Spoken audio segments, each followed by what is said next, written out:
Hey guys, tonight we're treading into territory even grimmer than your inbox after a 3-day weekend. The tragic, chaotic world of 2020's rappers and the deadly fentanyl crisis that's left the music industry more nervous than a medieval peasant with a cough. No, seriously, tonight you're not falling asleep to tales of castles, plagues, or failed medieval dental care, but to a story so modern it practically still has a Twitter account. But first, before you get too cozy, take a moment to like the video and subscribe, but only if you actually enjoy this sort of thing. And please drop a comment telling me where you're listening from and what time it is for you. Now, dim the lights, put on a fan, white noise and psychological comfort, 2 for the price of 1, and settle into your comfiest position. Tuck your feet in, so the metaphorical fentanyl-laced goblins can't get them. Let's pause for a moment. Have you ever wondered what life as a rising star rapper in the 2020s actually felt like? Did WRLD ever get to sleep past noon? Or was it all endless studio sessions and existential dread? How do you write a chart-topping song when your competition is both your idol and your nemesis? Could you survive a day of paparazzi, legal threats, fake friends, and enough anxiety to require a full-time therapist, if only you could find a real one? Would you last a week on tour, subsisting on fast food, cheap weed, and DMs from people who may or may not be out to kill your vibe? Or just kill you?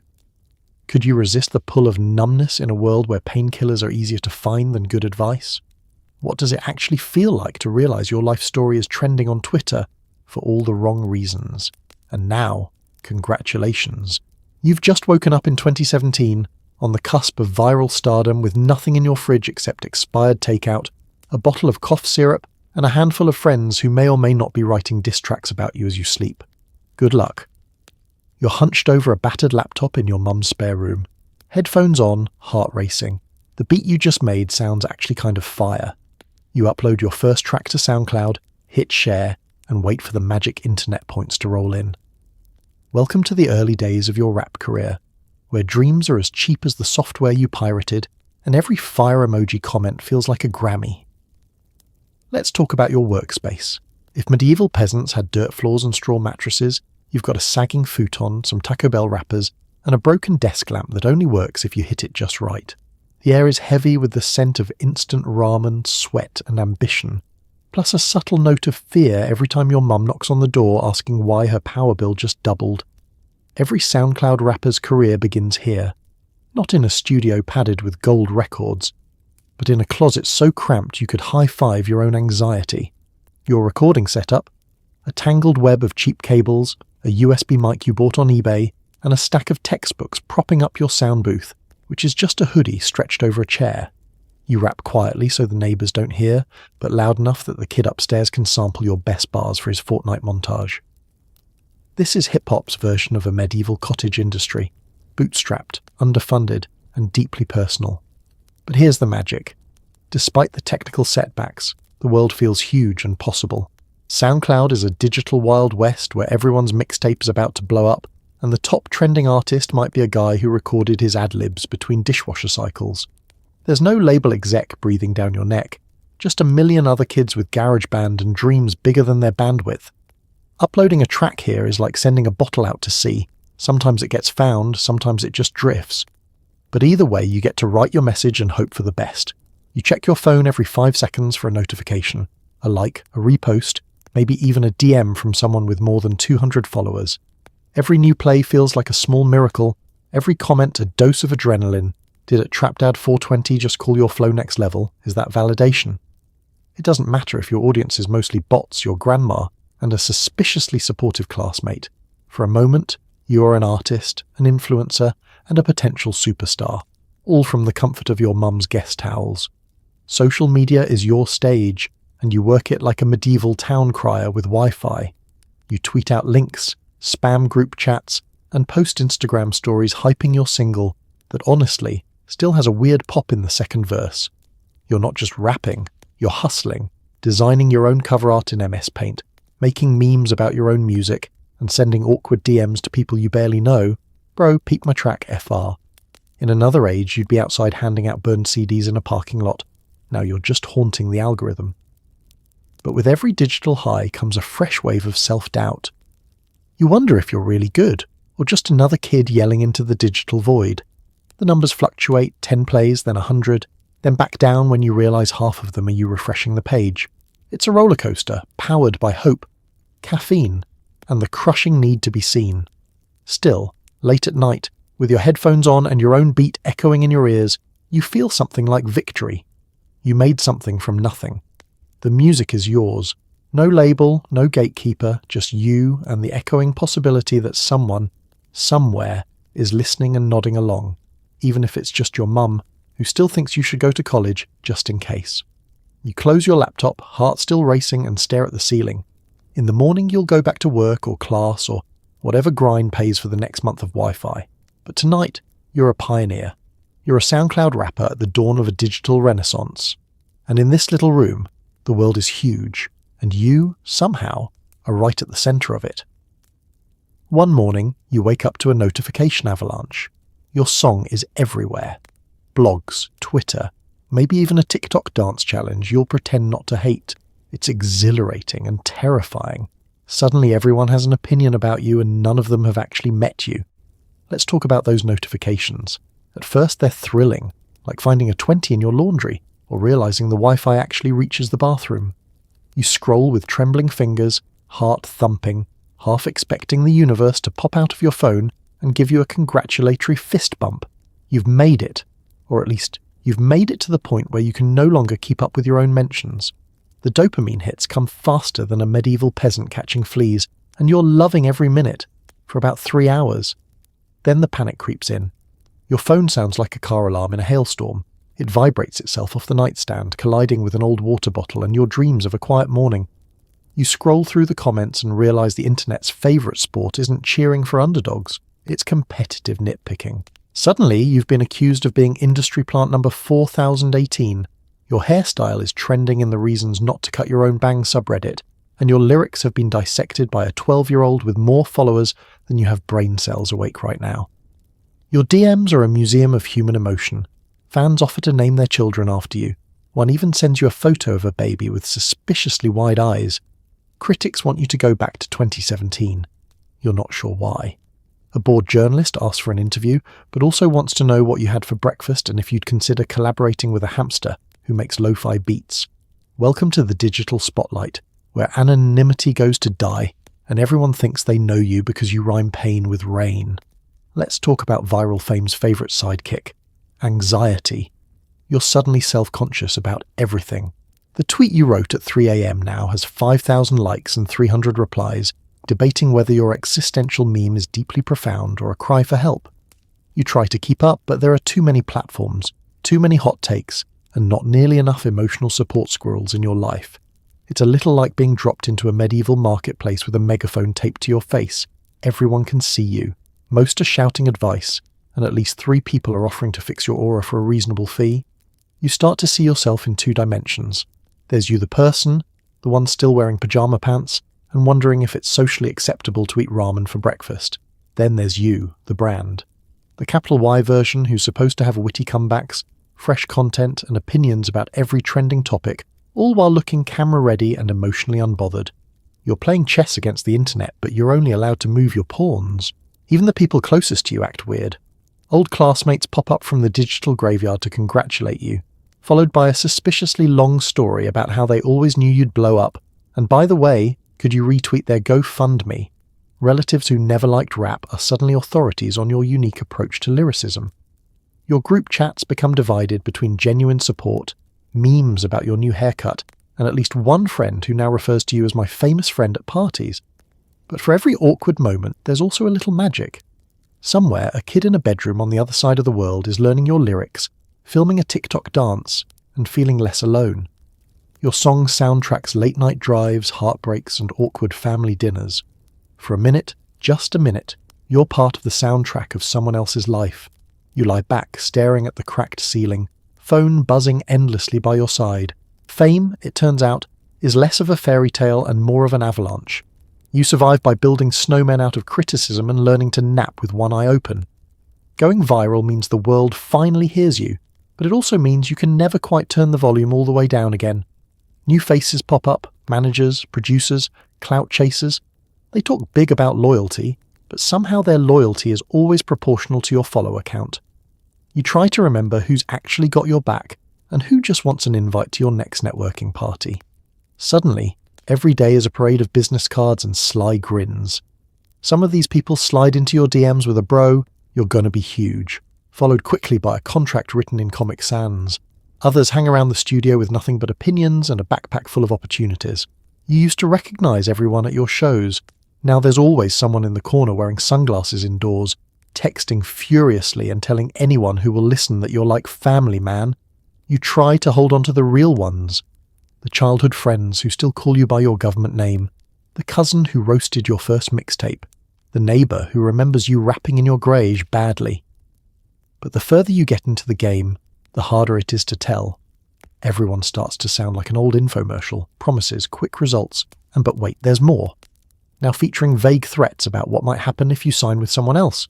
It's not just the people either, it's the vibe. You show up to a studio session and the air feels heavy, like everyone's waiting for a free sample. Your inbox fills up with collaborations, brand deals, and suspiciously generous offers for exposure. A local entrepreneur wants to put you on a billboard in his cousin's laundromat. "We'll tag you, bro," he insists, as if 2,000 likes from the Greater Suburban Laundry Alliance will launch you into the stratosphere. And networking events. Oh, the networking events. You show up, get handed a drink that tastes like regret and Red Bull, and instantly find yourself in a crowd of industry hopefuls with perfect teeth and ambiguous job titles. There's always someone pitching a startup. It's like Uber, but for beats. And at least one person who claims to be Drake's cousin, on his mum's side, technically. You nod politely while plotting your escape to the snack table. If medieval peasants huddled for warmth in the winter, modern rappers huddle for safety from opportunity. Sometimes, you catch yourself reminiscing about the old days, when support meant a friend reposting your track, not a stranger offering brand synergy. Now, loyalty is a performance. Everyone's got your back, until someone else's song blows up faster. You learn to listen carefully for the little things. Who shows up to your release party, and who only texts when you're trending? Who helps you pack up your gear, and who just wants a backstage pass and a selfie for their story? But it's not all doom and disillusionment. Sometimes, in the chaos, you find a genuine connection. The producer who cares more about the mix than the money. The manager who tells you when your song sucks and helps you fix it. The collaborator who still sends you memes at 3 a.m, reminding you that it's supposed to be fun, not just business. You learn to treasure these people, to hold them close, to guard your circle with the paranoia of a medieval nobleman eyeing the castle gates at night. Still, there's a tension you can't shake. Every handshake might be the start of something big, or a new entry in your mental list of people to never loan $20. Every friendship comes with a question mark. Will they stick around when the streams slow down, or are they only here for the good times and the good lighting?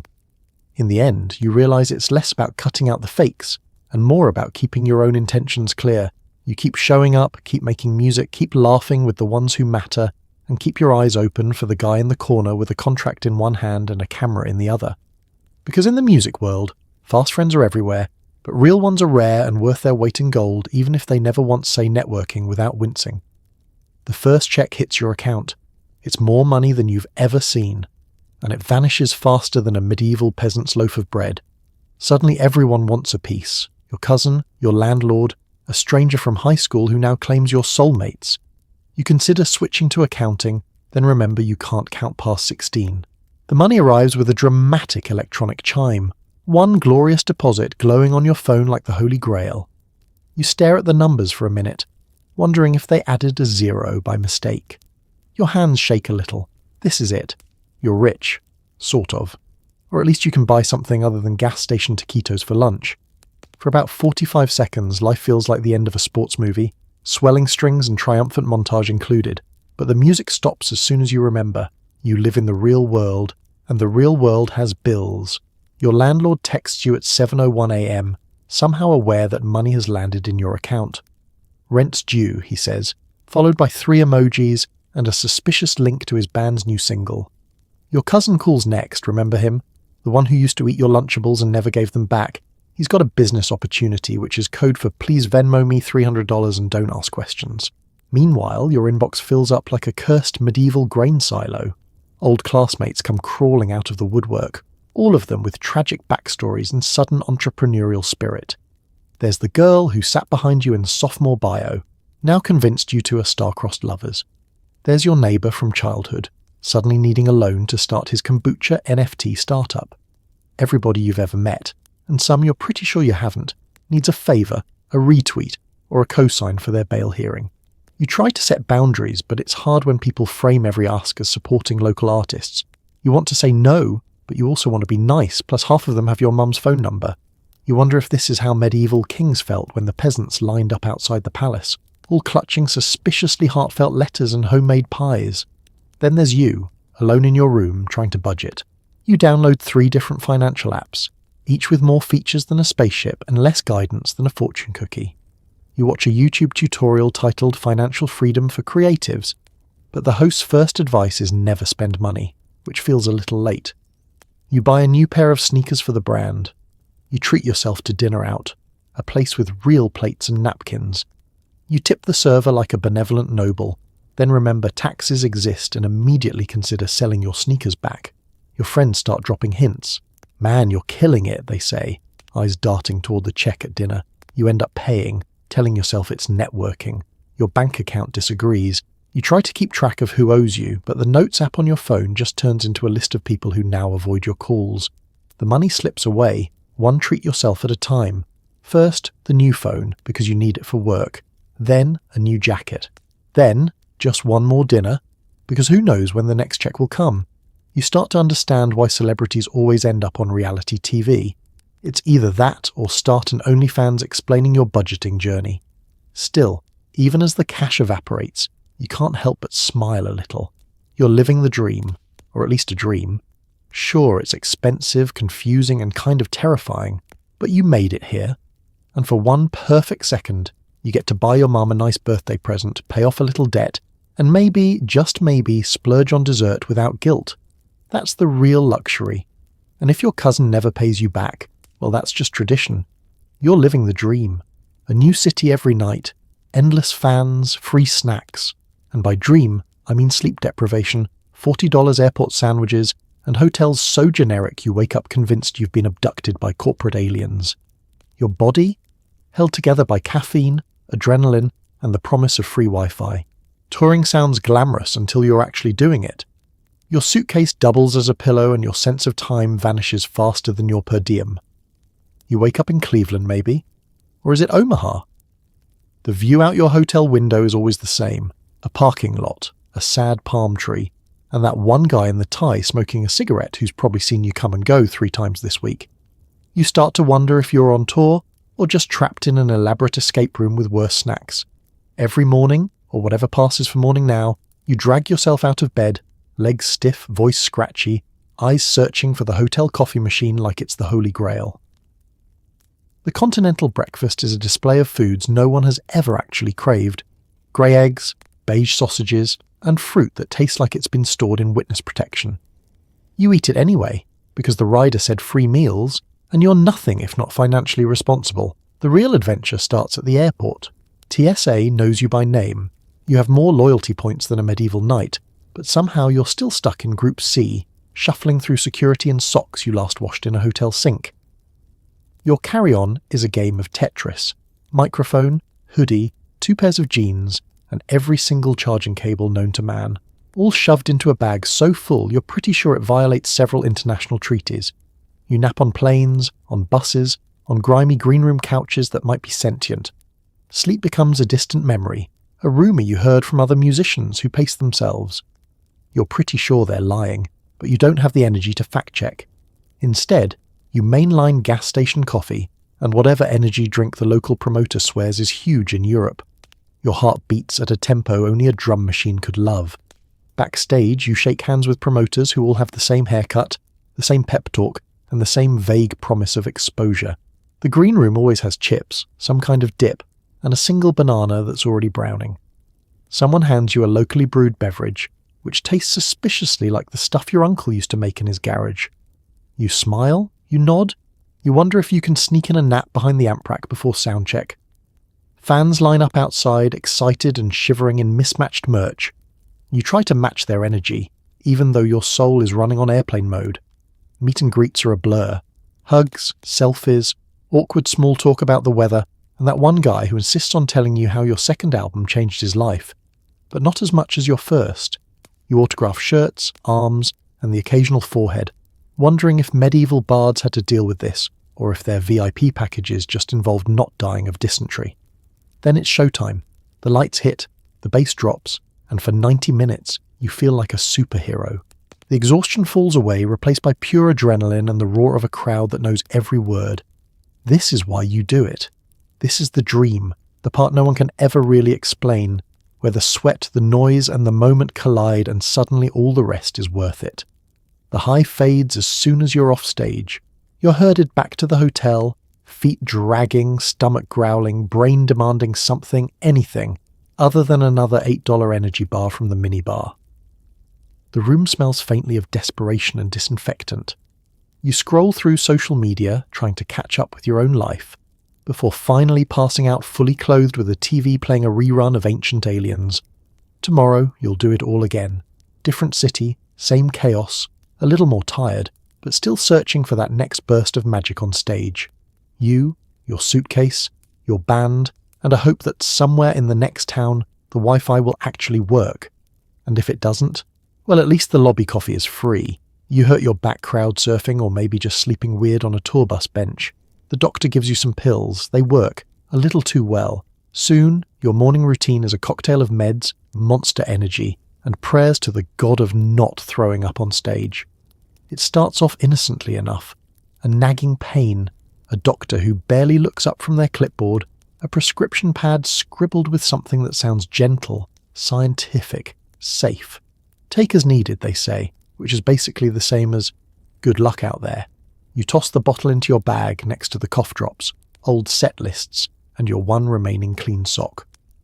Tour life keeps moving, and you don't have time to wonder about the fine print. The first pill is a revelation. You wake up, stretch, and hey, no stabbing pain. You start to think you're invincible, or at least not as breakable as last week. Your performance sharpens, your voice gets stronger, and suddenly all the aches and bruises from cheap hotel beds and sticky green room floors just fade. You joke to your bandmates about modern medicine, all while carefully counting out the next dose and telling yourself you're just being responsible. But the world is not a gentle place, especially not for travelling musicians. You're up late, you're up early, your body clock is in a state of medieval siege, and the only consistency in your life is the little orange bottle in your toiletries bag. After a while, the line blurs between needing something for pain and needing something for everything else. You pop a pill before load-in, another before sound check, maybe a half just to take the edge off when your nerves start buzzing louder than the subwoofers. Breakfast becomes an experiment in self-preservation. 1 capsule for pain, 2 ibuprofen for last night's tequila, half an energy drink for morale, and a muttered hope that your stomach will forgive you someday. Coffee sloshes around in a paper cup, masking the taste of chemicals. Your hands shake a little, but you tell yourself it's excitement, not side effects. By the third city this week, the routine is automatic. You start to recognise the flavour of generic pharmacy bottles. Your stage manager makes a joke about how you've got more pills than a Renaissance apothecary. Everyone laughs, but it's not that funny, not really. Because you notice how you've started to run low. The bottle feels lighter each morning, and you start rationing the good stuff, saving a couple for nights when the pain is worst, or the crowd is biggest. Somewhere along the way, the prescription runs out, but the pain doesn't. You find a new doctor, urgent care, walk-in clinic, a friend's friend who knows a guy. They ask if you've been taking anything else, and you lie because, frankly, the truth is just too complicated for a clipboard. The pills keep coming in different shapes and colours, and you stop paying attention to the names. As long as they work, right? You scroll your feed at 2 a.m, see headlines about celebrities gone too soon, about accidental overdose, about friends of friends who didn't make it to the next tour stop. You wonder how close you are to the edge. You tell yourself you're in control until you're not. The road blurs, days melt into each other, and you forget what it felt like to wake up pain-free, or even just sober. Through it all, you keep performing. The show must go on.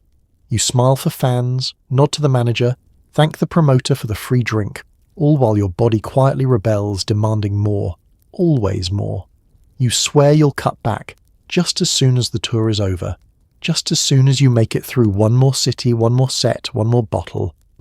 The truth is, the prescription trap isn't about weakness. It's about exhaustion, pressure, and the tiny incremental choices that stack up when no one's really watching, not even you. By the time you realize how deep you are, you're already hoping next week's hotel has a softer mattress, a stronger coffee, and a new doctor on call. There's always someone willing to hook you up. Sometimes it's a friend. Sometimes it's a guy who once tried to sell you a mixtape at the gas station. Either way, they're always around when things are going sideways, and they never have change for a $100 bill. Your phone buzzes at midnight again. Someone's got the plug. A cousin's cousin who doesn't usually do this, but will absolutely make an exception for you because you're cool, or famous, or at least have a decent Spotify following. Their prices, mysteriously flexible. The product, well, let's just say it's labelled as premium and comes in a sandwich bag that smells like desperation and Axe body spray. The circle forms quickly, almost like a medieval village after the crops fail. Suddenly everyone's got an answer for your pain, your stress, your insomnia, your existential dread.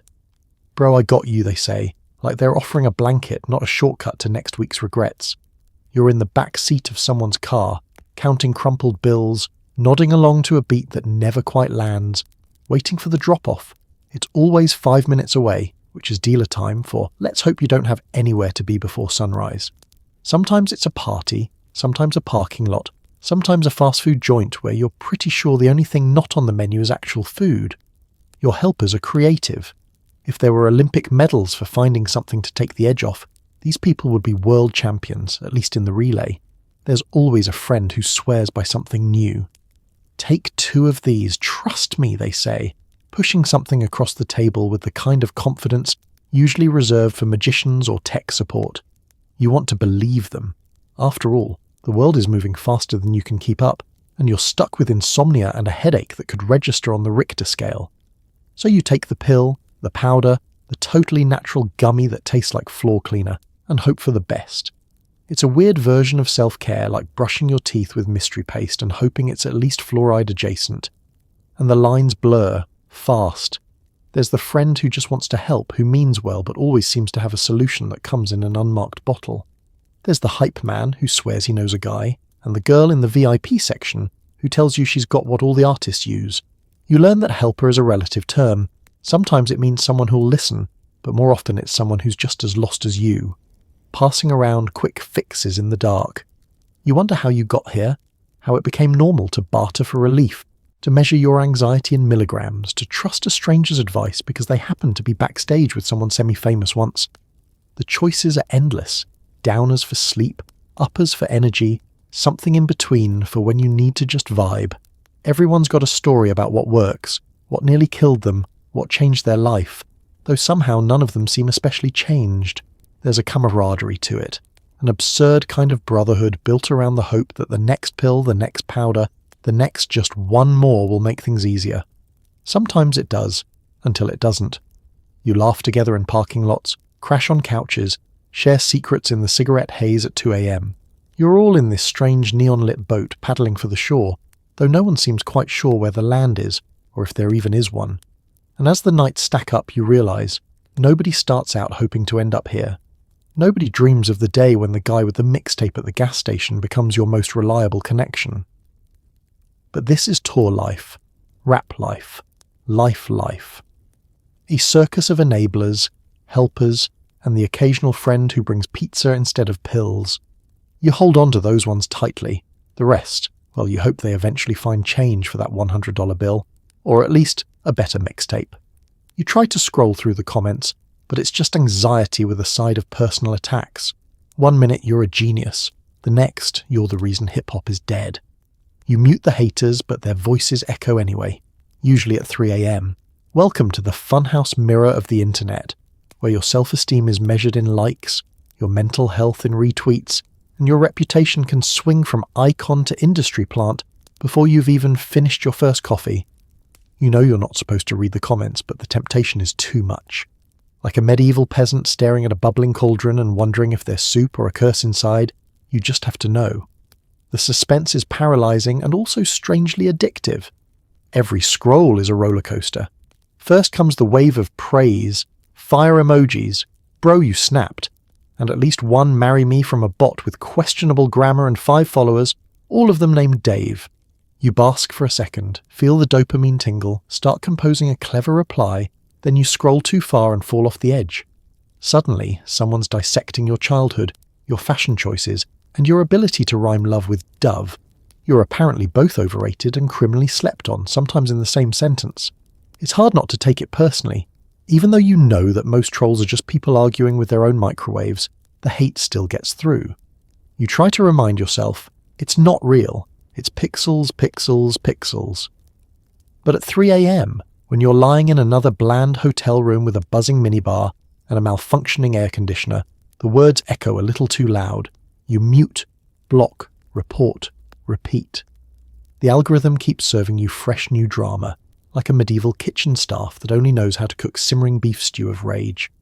Sometimes it gets so absurd you have to laugh.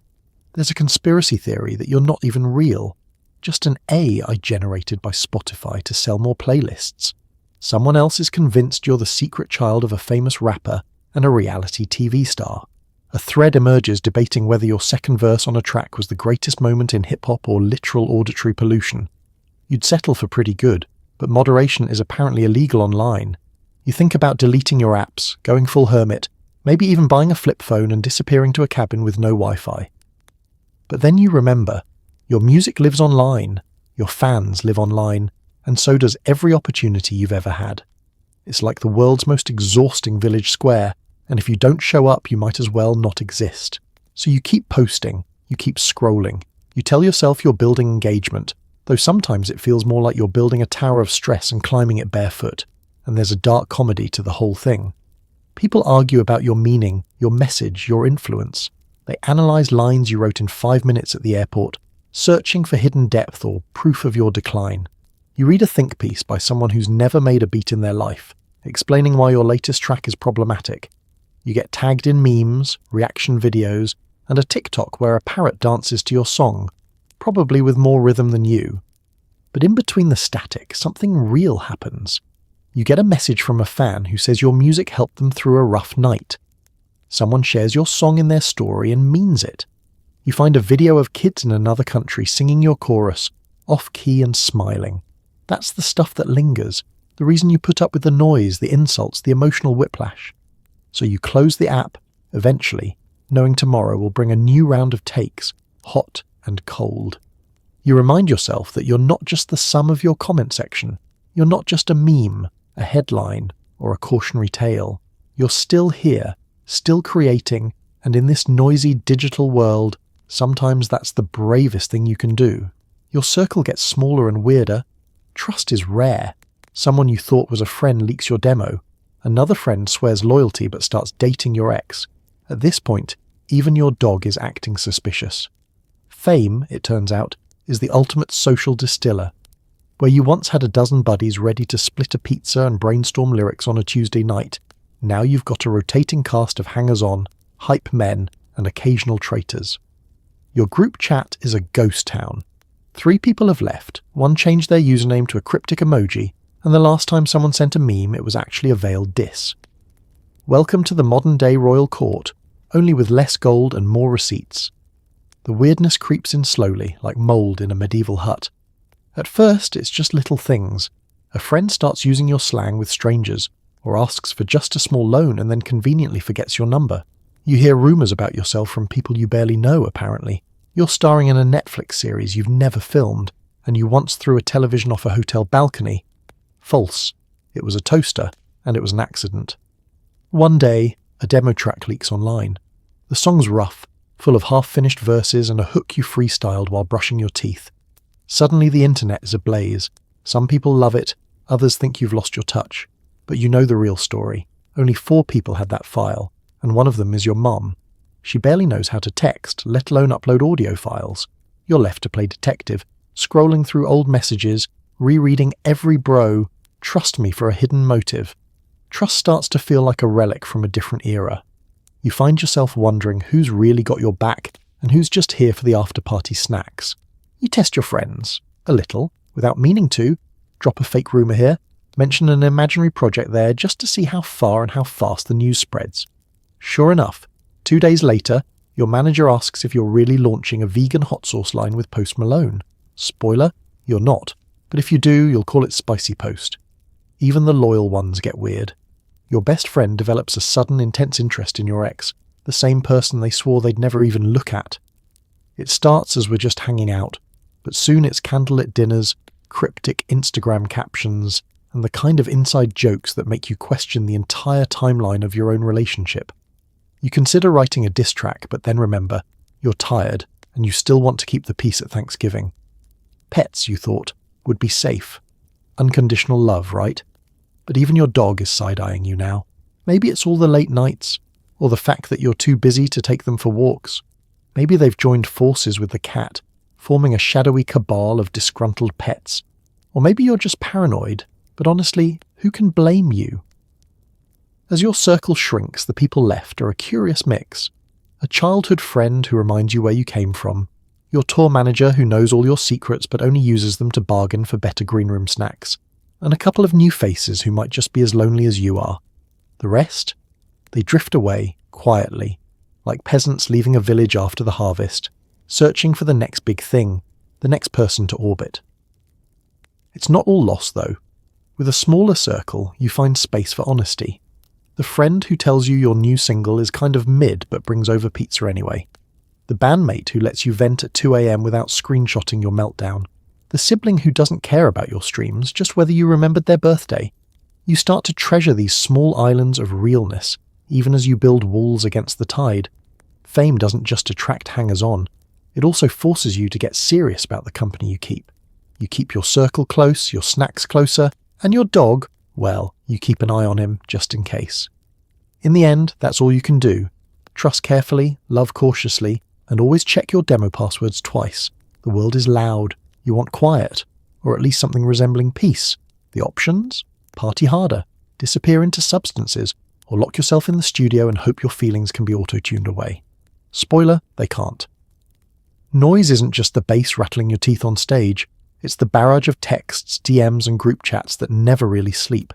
It's the endless feedback loop of opinions, requests, and invitations, each one buzzing louder than the last. Fame, it turns out, is an all-night construction crew outside your bedroom window. Earplugs won't save you here. The noise gets in anyway. You try the party route, because sometimes forgetting is easier than feeling. There's always an after-party, a rooftop, a dark club with music that thumps like a hangover waiting to happen.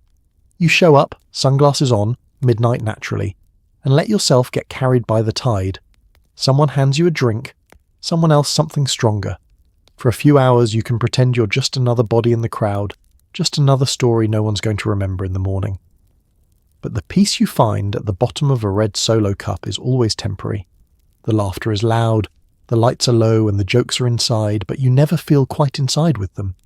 The world keeps creeping in, through the gaps in conversation, and the half-remembered lyrics to a song you should have finished last week.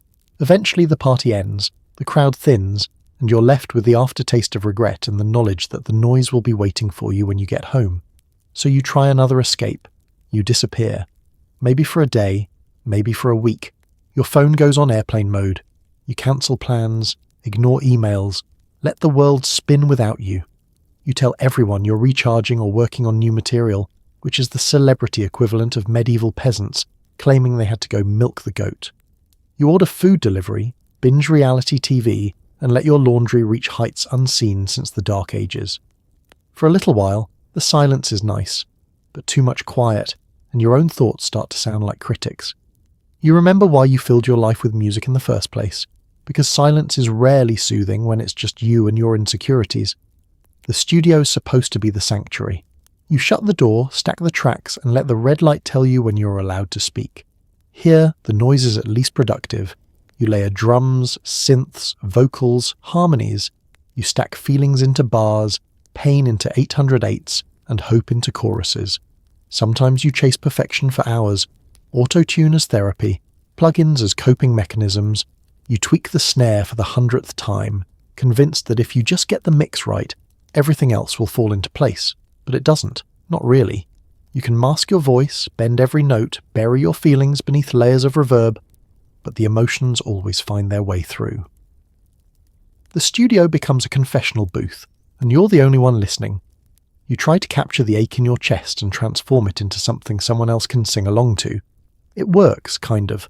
But the piece you're after remains stubbornly out of reach, hiding somewhere between the kick and the snare. Outside, the world is still spinning, still shouting.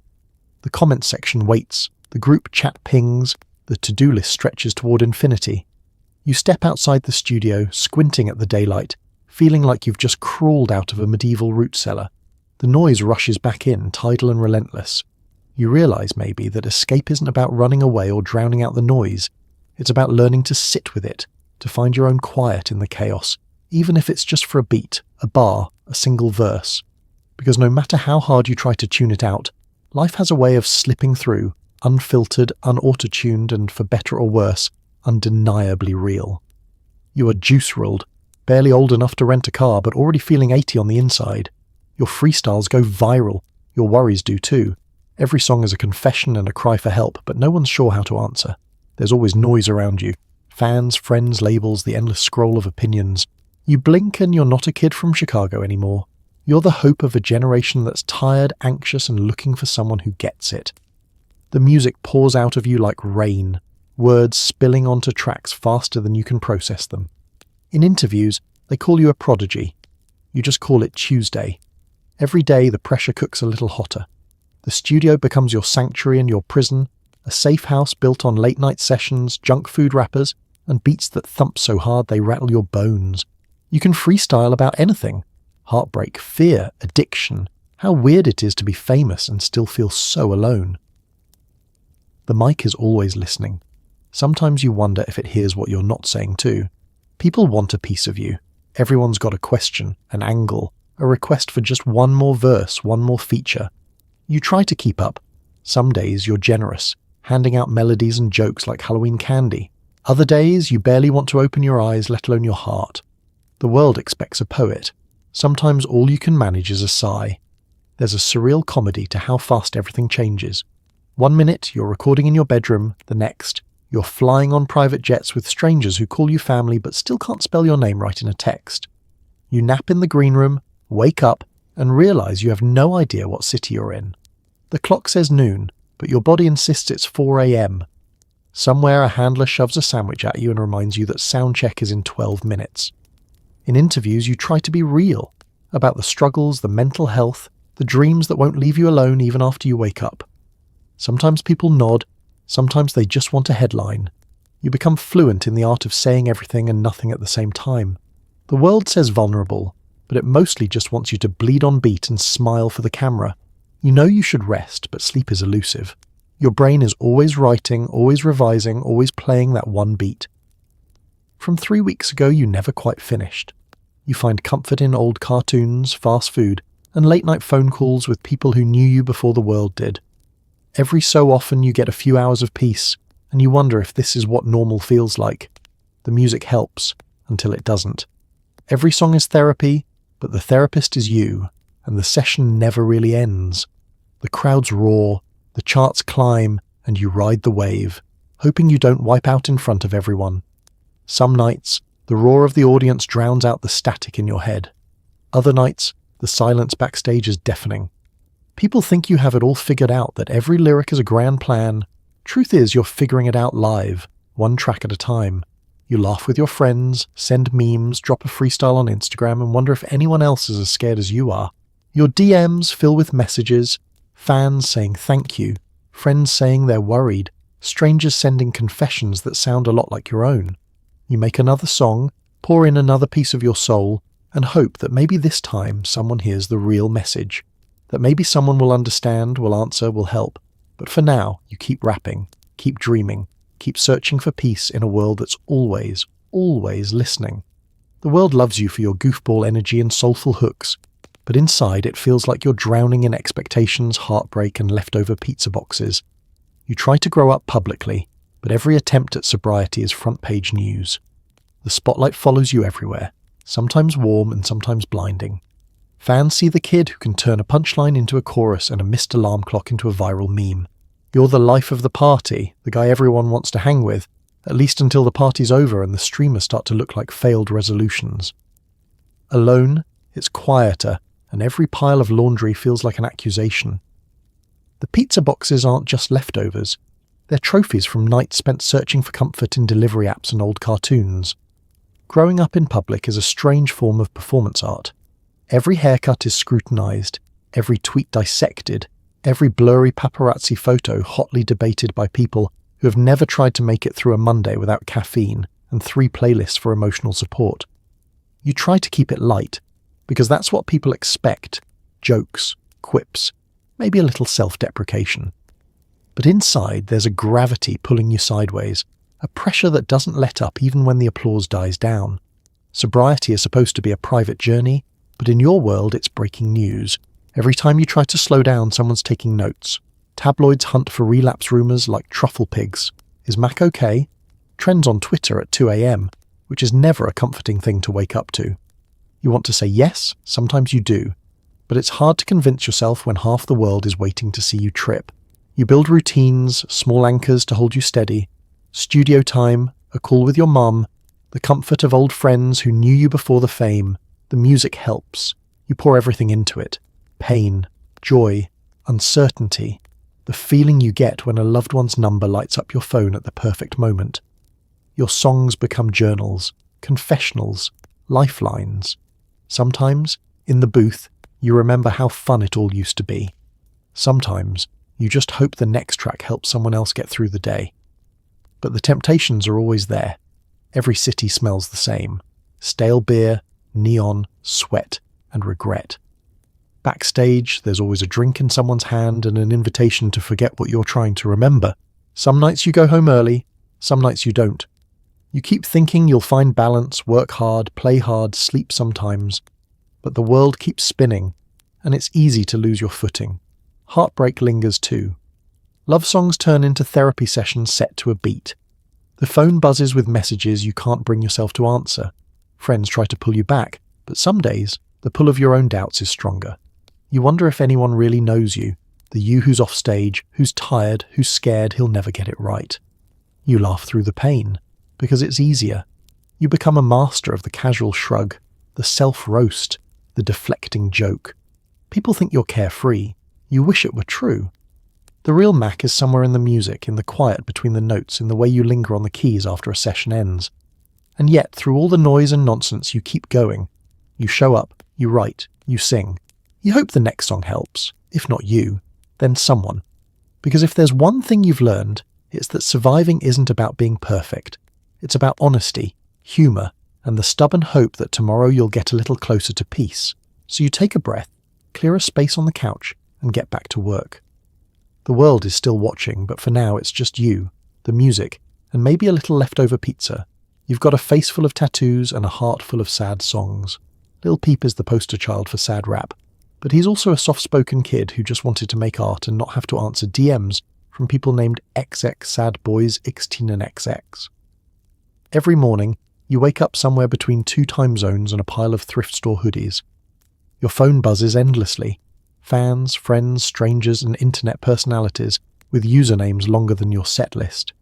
Your eyelids feel heavy, your inbox is a carnival, and you wonder if anyone has ever written a happy email at 4 a.m. The world knows you as an icon, but you still see yourself as a skater kid with bad luck and a knack for turning heartbreak into hooks.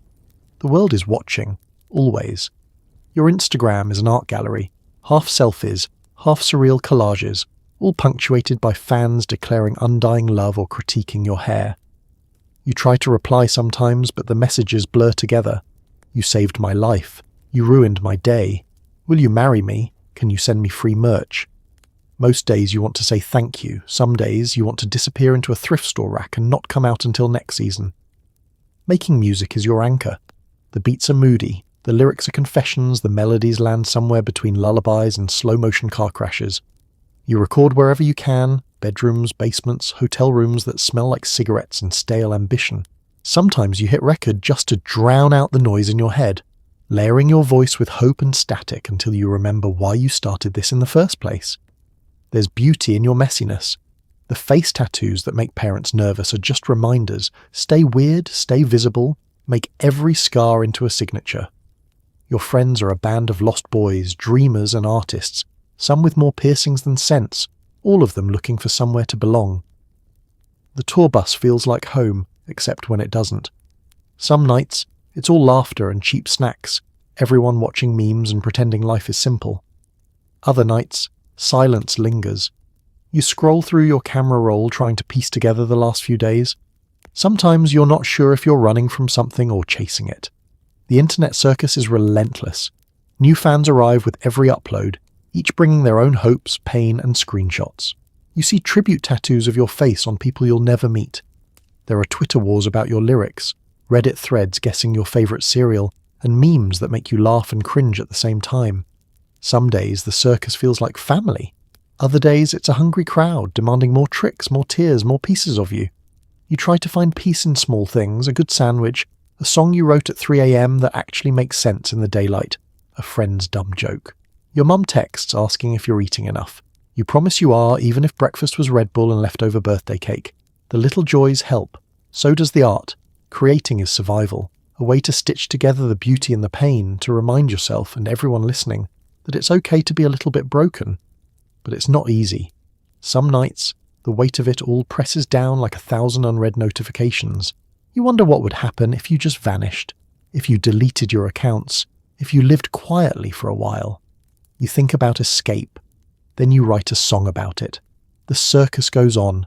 The world keeps spinning. In the end, you keep showing up.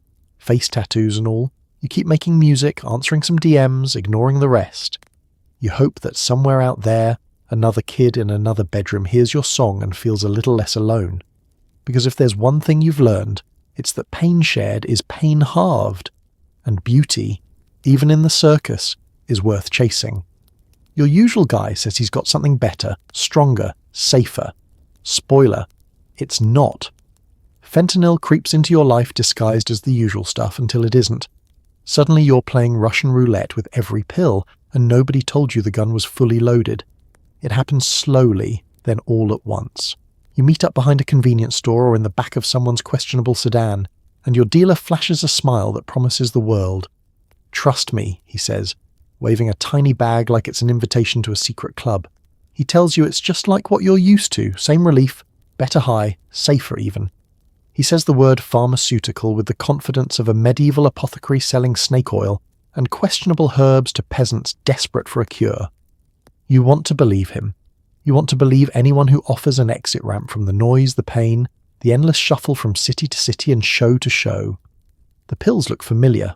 White, blue, maybe stamped with a tiny logo meant to reassure you. They rattle in your palm with the same casual menace as the Tylenol in your bag. Except they're not Tylenol, and the reassurance is fake. At first, you don't notice a difference. Relief comes quicker, hits harder, seems cleaner, until the night you wake up on the bathroom floor, head spinning, heart pounding, with no idea how you got there. You chalk it up to exhaustion, dehydration, the burrito you ate at 2 a.m., but a part of you knows something has shifted. The edge feels sharper, the line thinner. Even your friends, those with more experience and stronger constitutions, start to get nervous. Someone knows someone who didn't wake up. Someone else calls in a panic about bad stuff going around. The whispers spread, but the pills keep coming. The supply chain is as murky as a medieval well. Maybe they're legit. Maybe they're pressed in a garage 3 towns over. Nobody's really sure, and nobody wants to ask too many questions. There are test strips, supposedly, but you don't always remember to use them. Sometimes you don't want to know. You tell yourself you'll quit, you'll take a break, you'll be careful. But the world is stressful, the shows are demanding, and the pressure doesn't pause just because you're scared. There are always more pills, more safe offers, more guaranteed connections. Fentanyl is everywhere now, the silent guest at every party, the invisible thread running through the whole scene. It sneaks into bags, bottles and blunts, changing the rules of the game overnight. The paranoia grows with every headline. You read stories about kids, fans, artists, even old classmates. The numbers blur, the stories repeat, and you start to feel like you're living in a cautionary tale with no way out. You develop rituals, count the pills, break them in half, text a friend before you take anything just in case. Sometimes it works. Sometimes, even when you do everything right, you feel that chilling drop in your gut, the world slipping sideways, the knowledge that luck is a cruel, fickle friend. The industry doesn't talk about it much. Managers and promoters stick to euphemisms, tragic accident, unexpected health issue. Nobody wants to admit how easy it is to lose someone to a tiny invisible speck. There's no villain to point to, just a system too big to fight and a crisis hiding in plain sight. You start to see the world differently. Every handshake, every backroom deal, every pill is a risk. You notice who looks out for you, who asks the right questions, who disappears when things get real. The trust you used to have in your own routine, the ritual, the relief, the sense of control is gone. Fentanyl isn't just a drug, it's a shadow, a presence, a reminder that even your escapes aren't safe anymore. You move more carefully, live more cautiously, but the anxiety is always there.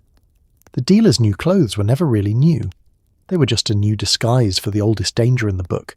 Thinking you can outsmart a game that was rigged from the start, you check your phone, check your sources, check your pulse. Did you really just take what you thought was Xanax? Or did you just swallow a microgram of something that can kill a horse? The line between party and panic blurs in record time. A few years ago, this would have been a minor concern. You'd shrug, sip some water, laugh it off. Now, it's a full-body inventory. You notice your breathing. Is it slower than usual, or are you just thinking about it too much? Your heart feels loud, like it's trying to get your attention over the music. You tell yourself you're fine. You always tell yourself you're fine. That's kind of your thing. The room hasn't changed, but it feels different. The lights are too bright, the bass too heavy. Someone's laughing nearby, and you can't tell if it's comforting or ominous. You replay the moment in your head. Who gave it to you? How confident were they? Did they say, "Trust me," or did they say, "I think"? Those are very different phrases now. Once upon a time, I think was acceptable. Now it's terrifying. Now, you scroll your phone for reassurance like it might suddenly become a medical professional. Group chats light up with half-helpful advice and alarming anecdotes. Someone knows someone who was fine. Someone knows someone who wasn't. The stories contradict each other, stacking up like medieval plague rumours. Drink vinegar, don't drink vinegar, pray harder, run faster. None of it actually helps. You're just more aware of your own heartbeat, which feels like a terrible thing to be aware of. Trust used to be simple. A friend offered you something, you accepted, end of story. Now trust is a math problem with missing numbers. Who sourced it? Where did it come from? How many hands did it pass through? You start to realise how absurd this is. You can book a flight across the country in 30 seconds, but you can't be sure what's in a pill you've seen 100 times before. Civilization has its limits. You try to stay calm. Panic won't help. You sit down, breathe slowly, sip water like it's a sacred ritual. Around you, life goes on. The party continues. Someone spills a drink. Someone argues about music. The normalcy is surreal. You feel like a medieval villager who just realised the soup might be poisoned while everyone else is asking for seconds. The fear isn't just about this moment. It's cumulative. It's the knowledge that the rules changed without warning. That what used to be predictable is now a gamble. You remember headlines, names, faces. You remember how many times people said they didn't know it was an accident, no one saw it coming. You see how thin the margin really is, how luck has quietly replaced safety. You start making mental promises. You'll be more careful. You'll only take what you know. You'll stop altogether. You've made these promises before, in hotel rooms and back seats and quiet mornings filled with regret. Sometimes you keep them. Sometimes you don't. The world doesn't slow down long enough to make it easy. Eventually, the panic eases. Or maybe it just gets tired. Your body settles, your breathing evens out, and you convince yourself you're okay this time. Relief washes over you, followed immediately by something heavier. Anger, maybe, or sadness. Not at yourself exactly, but at the situation. At how complicated everything has become. At how survival now requires vigilance, suspicion, and a working knowledge of risk you never asked for. You look around and wonder how many other people are doing the same silent calculations. How many smiles are hiding the same fear? The party resumes its shape, but something fundamental has shifted. Trust isn't gone, but it's fragile, conditional, exhausting. You stand up, a little steadier now, and decide to call it a night. Not because you're weak, but because you're tired of gambling with invisible stakes. You step outside into cooler air, letting the noise fade behind you. Tonight, you made it through. That shouldn't feel like a victory, but somehow it does. Your mum is calling. Again. You let it ring. Family means everything, but the guilt is heavy. And explaining this lifestyle is like trying to teach a goldfish about cryptocurrency. It's not that you don't want to talk, you do. Kind of. But how do you condense the last month of sleepless nights, back-to-back shows and opportunities that all seem to cost more than they pay? She'd ask how you're doing. You'd say fine, which is universal code for exhausted, overcaffeinated, and slightly terrified you left the oven on in another city. Parents mean well, but the gap between your reality and their expectations is wider than your old high school gym. Family used to be simple: birthday dinners, corny group texts, everyone arguing about which cousin stole the remote. Now, you're a mystery to them. Your uncle still asks if you've tried getting a real job. Your grandmother leaves voicemails reminding you to eat vegetables. Your siblings treat you like you're halfway between a cautionary tale and a celebrity. They brag to their friends about your music, then text you memes about your haircut. The weirdest thing is how fame scrambles your old connections. Cousins you haven't seen since you were 6 send you long messages about investments and collaborations. Distant relatives want tickets, shout-outs, financial advice, and the occasional emergency loan. There's always a new family group chat you didn't ask to join, where someone shares a blurry screenshot of your latest single and 19 people respond with emojis and typos. Meanwhile, you miss the days when checking in meant a 5-minute call about someone's new puppy, not a PR campaign to prove you're still alive.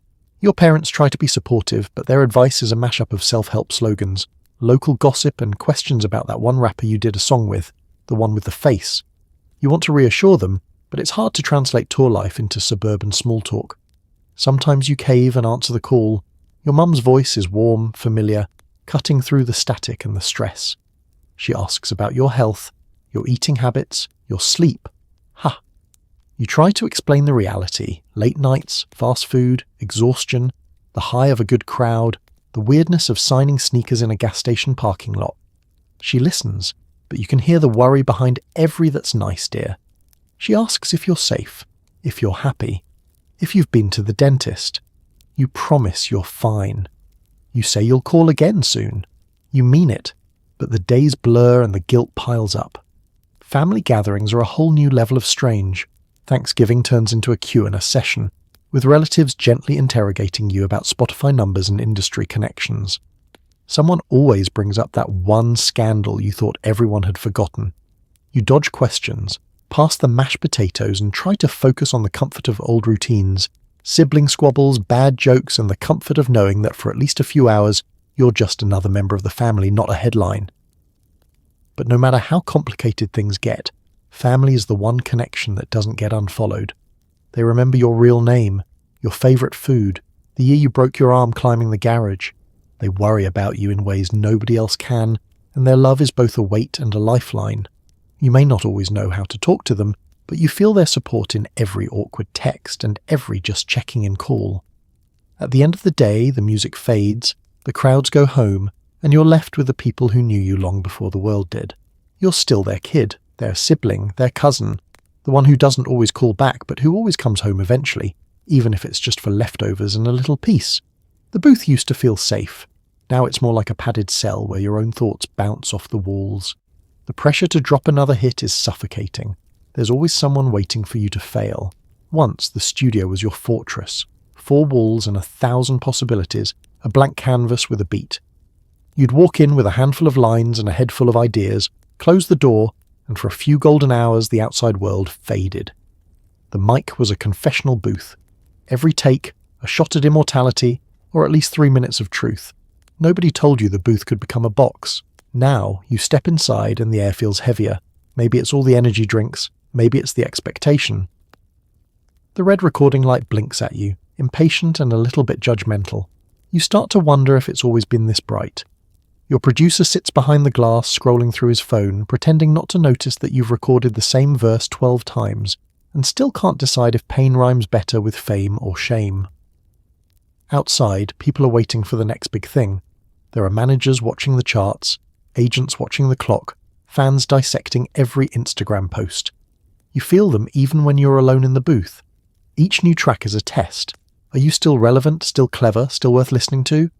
The pressure crawls in with you, snakes around your shoulders, settles right on your vocal cords. You try to drown out the doubt with work. Layer the vocals, tweak the snare, rewrite the hook. The more you try, the more the walls close in. There's a fine line between creative obsession and creative paralysis, and it gets blurrier every time you try to cross it. The studio speakers are too honest. They'll play back every hesitation, every stumble, every moment you second-guessed yourself. You tell yourself to take a break, get some air. But outside the booth, The world is waiting with its own demands. Interviews, content, hot takes, cold critiques. You open your phone and there's a reminder from your manager to drop a teaser. You remember when music was for you, when a song was just a song and not a potential TikTok soundbite. The walls are padded for sound, but they don't keep out insecurity. You replay your last single in your head. Did it really hit? Or are people just being nice?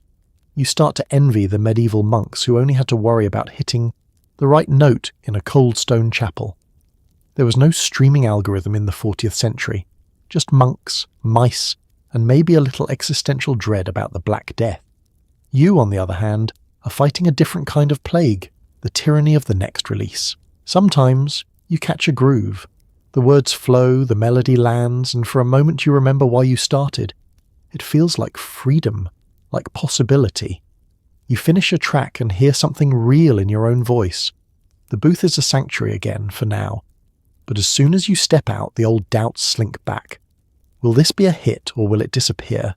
Will the fans love it, or will it become meme fodder? You never really know. All you can do is keep showing up, keep trying, keep pushing past the pressure. In the end, you realize the studio is both sanctuary and trap. It's the place you go to hide from the world, and the place where the world finds you anyway. You keep coming back, hoping each time to tip the balance towards sanctuary, to make the booth feel safe again, even if just for the length of a verse. And that's enough for now. Everyone knows. No one says anything. It's just part of the game. PR teams polish statements for unexpected tragedies, while execs check the streaming numbers. You realize your legacy might just be a Spotify algorithm and a tragic Wikipedia entry. It's the secret handshake that nobody teaches you, but everyone expects you to know. You walk into label meetings and there's always free bottled water and a bowl of candies with your face on the wrapper. The walls are lined with platinum records, but the real currency here is plausible deniability. When someone asks, "How are you really doing?" it's less about concern and more about risk assessment. There are nods, sympathetic noises, and gentle reminders to take care of yourself. But no one really wants the details, not if they're messy. In this world, vulnerability sells, up to a point. You're encouraged to pour your soul into your music, to confess your heartbreak, anxiety, and addictions, but only if it charts. There's an art to the tragic narrative. Just broken enough to be relatable, just functional enough to keep the tour rolling. Managers perfect the balance.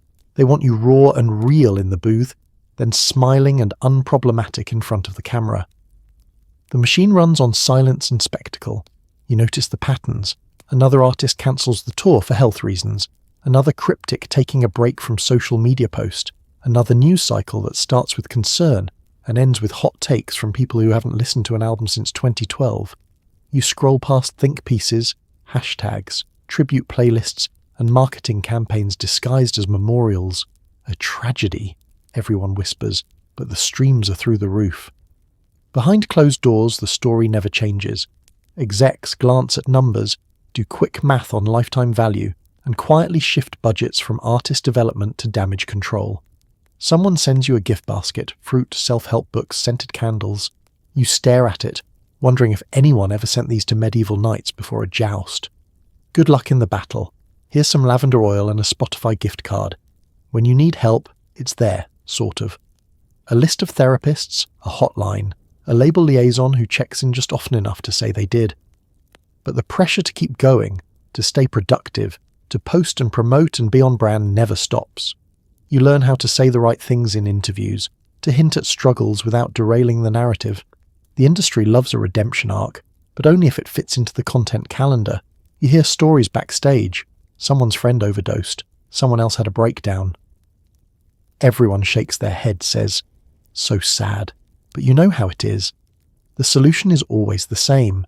Another show, another single, another chance to prove you're not the next headline. You laugh with your peers, all of you in on the joke, but not sure when it stopped being funny. You start to wonder what will be left when the lights go out. A viral hit, a few platinum plaques, maybe a documentary if things go sideways. Your Wikipedia entry will be updated by strangers, your legacy debated by people who never met you. The fans will mourn, then move on, streaming the next big thing. The industry, always hungrier, moves forward, polishing its statements for the next unexpected tragedy. It's easy to get cynical, to see yourself as a line on a spreadsheet, a number in someone's quarterly report. But in quiet moments, you remember why you started. The joy in creating, the thrill of connecting, the moments when the music is just yours. Still, you're left with the open secret. In this business, silence is profitable and suffering is marketable. The only real rebellion is to keep telling the truth, even if nobody wants to hear it. To make music that means something to you, even if the machine is built to turn art into content and pain into streams. You close your eyes, take a deep breath, and step back into the noise. The game goes on, and so do you for now anyway. You try to get clean. You really do. But the tour, the stress, the memories, they're all waiting for you, and none of them bring snacks. Rehab feels like time travel. Everyone expects you to come back fixed, but the world outside hasn't changed. The first days are the hardest. Your body protests, your brain rebels, your phone sits silent on the nightstand. You stare at beige walls, shuffle to group therapy, listen to people with stories that sound suspiciously familiar.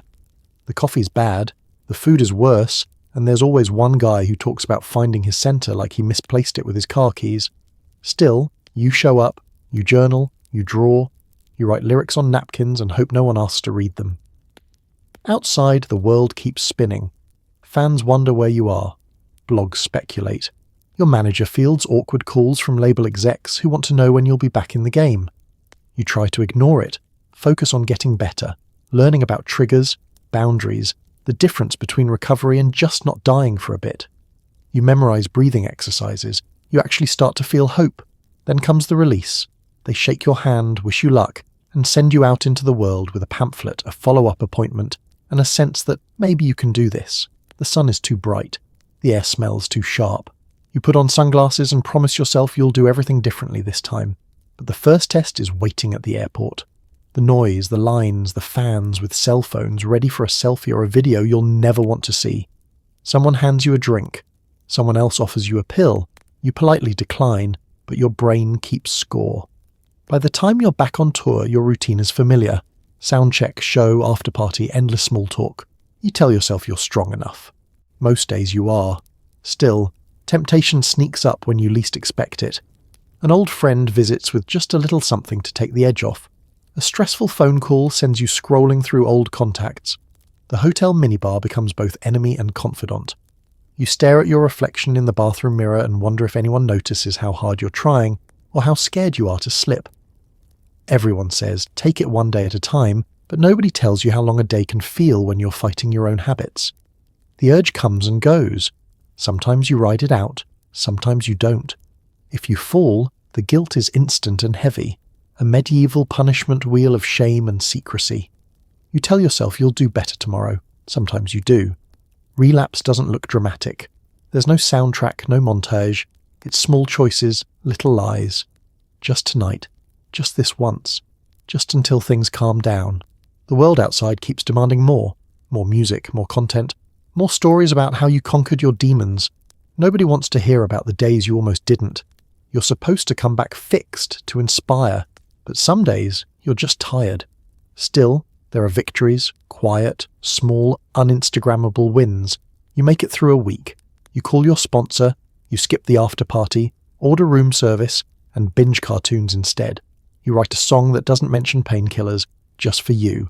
You learn to forgive yourself for the stumbles, to count progress in breaths, not milestones. Sobriety isn't a straight line. It's a loop, a cycle, a dance with yourself in the quiet hours. Sometimes you stumble, sometimes you spin, but you keep showing up. You hope one day the world will catch up not to the story of your struggle, but to the reality that healing is messy, and some victories are as simple as making it to tomorrow. You're gone, but your voice echoes. Fans light candles, share DMs you sent at 2 a.m, and argue about your real legacy in the comments. Someone starts a conspiracy theory about your death. You become more famous in memory than you ever felt alive. It's strange, watching your story unfold without you. Screens glow in bedrooms, headphones fill with your voice on endless loop. People you never met turn fragments of your life into digital shrines, collages of your lyrics, slow-motion videos set to the saddest hooks you ever wrote, threads connecting every tweet you ever liked into a grand, unprovable narrative. You trend on social media, Not for a new release, but for the way you left. The fans are everywhere, and suddenly everyone's a historian. They post screenshots of old conversations and set their profile pictures to your last selfie. They organise tribute playlists, live stream candlelight vigils, and break down your discography with the seriousness of medieval scholars decoding prophecy. Someone finds a blurry clip of you eating fries in a parking lot and swears it foreshadowed everything. Every mundane moment is recast as a sign. Grief on the internet is a crowded, echoing place. People compete to see who mourns you hardest, who really gets the pain, who noticed the cry for help first. Some fans write open letters, others make memes, because sadness is easier to share when it's captioned and set to lo-fi beats. In group chats, strangers unite, arguing fiercely about which album mattered most and whether your tattoo collection actually had a secret code. Someone starts a change.org petition to have your birthday declared an international holiday. There's a peculiar intimacy in parasocial grief. Fans replay old live streams, searching for hidden messages, signs you knew it was coming. They quote your lyrics like scripture, find comfort in your confessions, and argue fiercely with critics who never understood you anyway. Your last Instagram story is dissected frame by frame, debated in forums and comment sections. It doesn't matter what you meant. Meaning is built by those left behind. The conspiracy theorists roll in next, armed with pixelated screenshots and bold fonts. They insist you faked your own death, that you're hiding in the Alps, collaborating with another lost legend. Some people claim to have seen you in line at the DMV. Others say your music still uploads at midnight because you haunt the Wi-Fi. For every fan who misses you, there's another who turns your absence into a puzzle, a hashtag, a cottage industry of clues and counter-clues. Meanwhile, your voice is everywhere, maybe more than it ever was in life. New fans discover your music for the first time and claim you spoke to their soul. Old fans post about how you saved them, how your lyrics were the hand that pulled them out of a dark place. Your words find new meaning, morphing to fit the grief and hopes of people you never met. The world spins, the streams climb, and the legend grows. There's comfort here too, a strange digital solidarity. Your story becomes a gathering point for lonely people, insomniacs and dreamers and heartbreak kids connecting in comment sections and DMs. They keep you alive in 1,000 timelines, their grief looping into playlists and late-night messages to accounts you'll never answer. But sometimes, the noise drowns out the person you were. The human stuff, awkward jokes, bad hair days, the way you used to eat cereal straight from the box gets lost. You become the ghost in the machine, both everywhere and nowhere, a symbol as much as a memory. And so, as the tributes stack up and the comments keep coming, your story splits. One half written by you, the other half by the people who needed you, long after you were gone. It's bittersweet, beautiful, and a little bit absurd, just like the music that started it all. Your obituary drops. The headline blames the drugs, the industry, the toxic culture. No one mentions the DMs, the sleepless nights, or the moments you actually laughed at a meme your friend sent you. Your whole life distilled to a headline, a thumbnail photo, and maybe a quote pulled from an interview you only half remember doing. Gone too soon, they write, or, if they're feeling original, troubled genius. Journalists assemble the story from Google, Wikipedia, and a handful of press releases, as if the sum of your days could be packed into 240 characters and a trending hashtag. The tributes start pouring in on social media, some heartfelt, some obligatory, most written with one eye on the engagement metrics. Rappers, pop stars, and third cousins twice removed post about the time they shared a moment with you backstage, even if that moment was just a blurry handshake in a green room lit by broken LEDs. Everyone has a story, and the stories are always suspiciously well lit and flattering.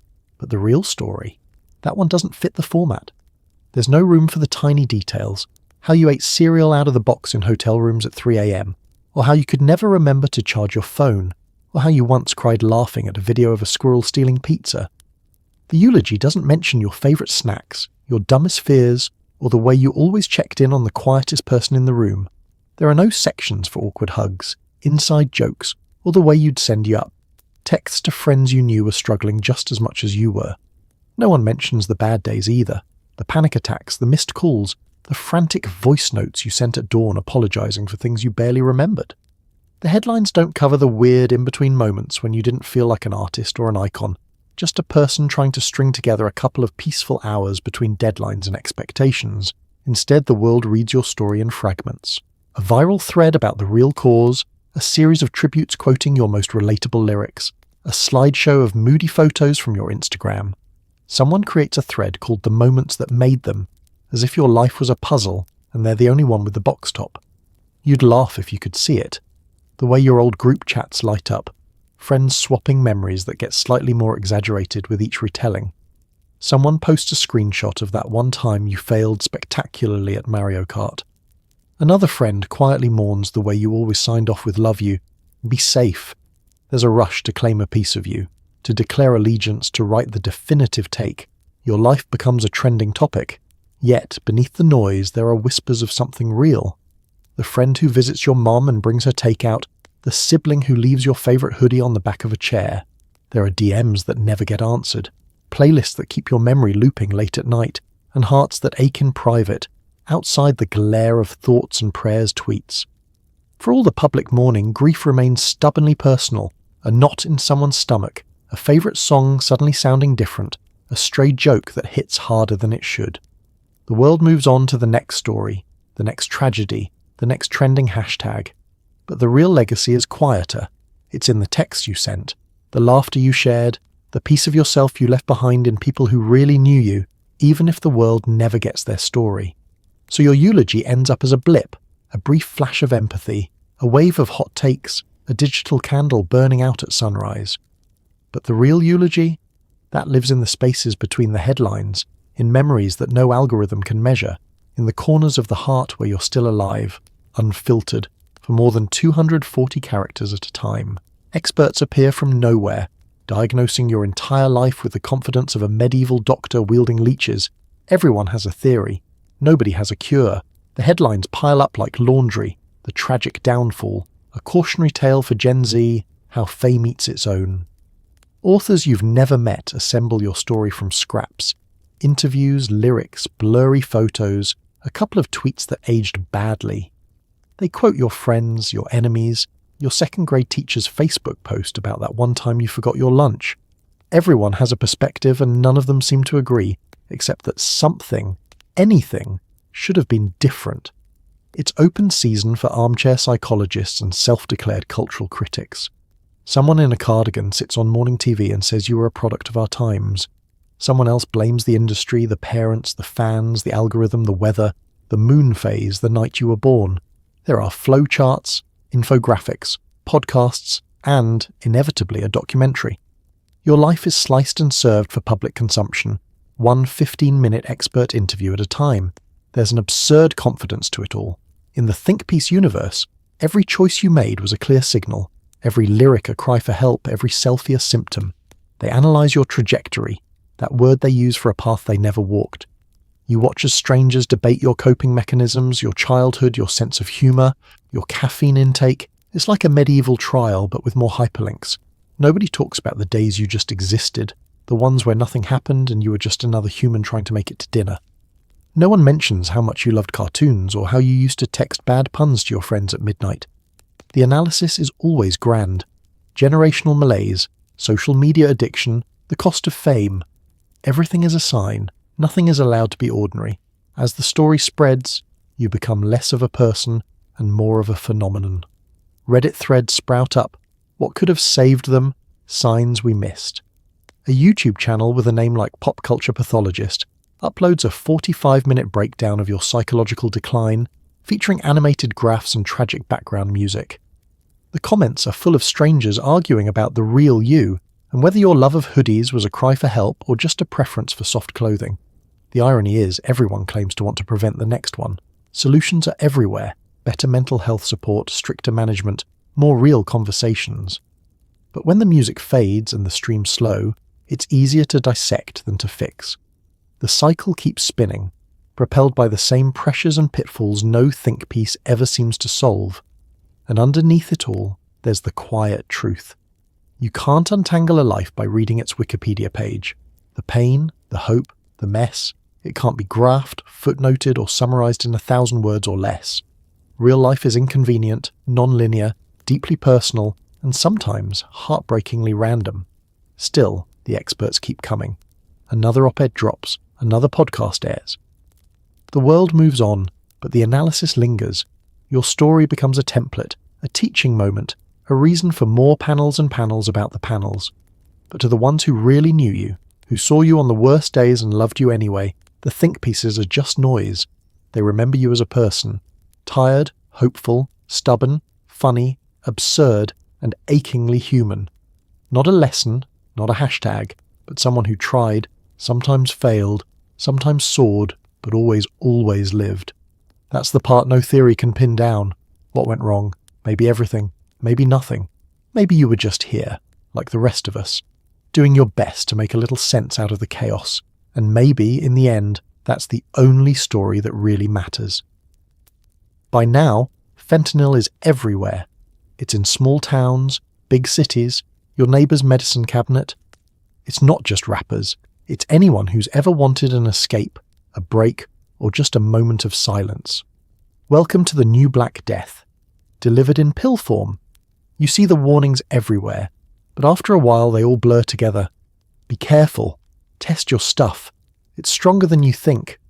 It sneaks into parties, into high school bathrooms, into the prescription bottles that sit quietly in kitchen drawers next to the cinnamon and birthday candles. It wears a dozen disguises: painkiller, sleep aid, quick fix for a bad day.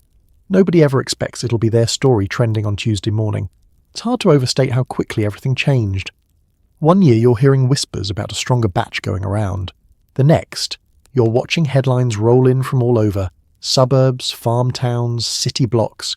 It doesn't care about genre, age, or how many followers you have. You hear about people who never even meant to touch the stuff, just looking for a little relief, a shortcut, a night off. All it takes is one pill, one hit, one time you don't ask enough questions. In a way, it's almost medieval. A silent, invisible plague, spreading without warning, turning normal moments into disasters. People talk about the opioid crisis like it's numbers on a spreadsheet, but it's quieter and messier than that. It's a friend who stops showing up, a neighbour you don't see anymore, the text that goes unanswered for a little too long, the empty seat at the family table that nobody wants to talk about. The industry reacts in predictable ways. Labels issue careful statements. Politicians talk about tougher penalties and raising awareness. Pharmacies lock up the good stuff and print out more warning flyers. But the supply is always one step ahead. Pills are stamped to look legit, pressed in garages, passed hand to hand. Every new rule is a new challenge for someone trying to dodge it. For artists, the pressure is doubled. You watch friends and collaborators struggle. You see people disappear, sometimes quietly, sometimes spectacularly. There's always a new tragedy to trend, a new loss to mourn.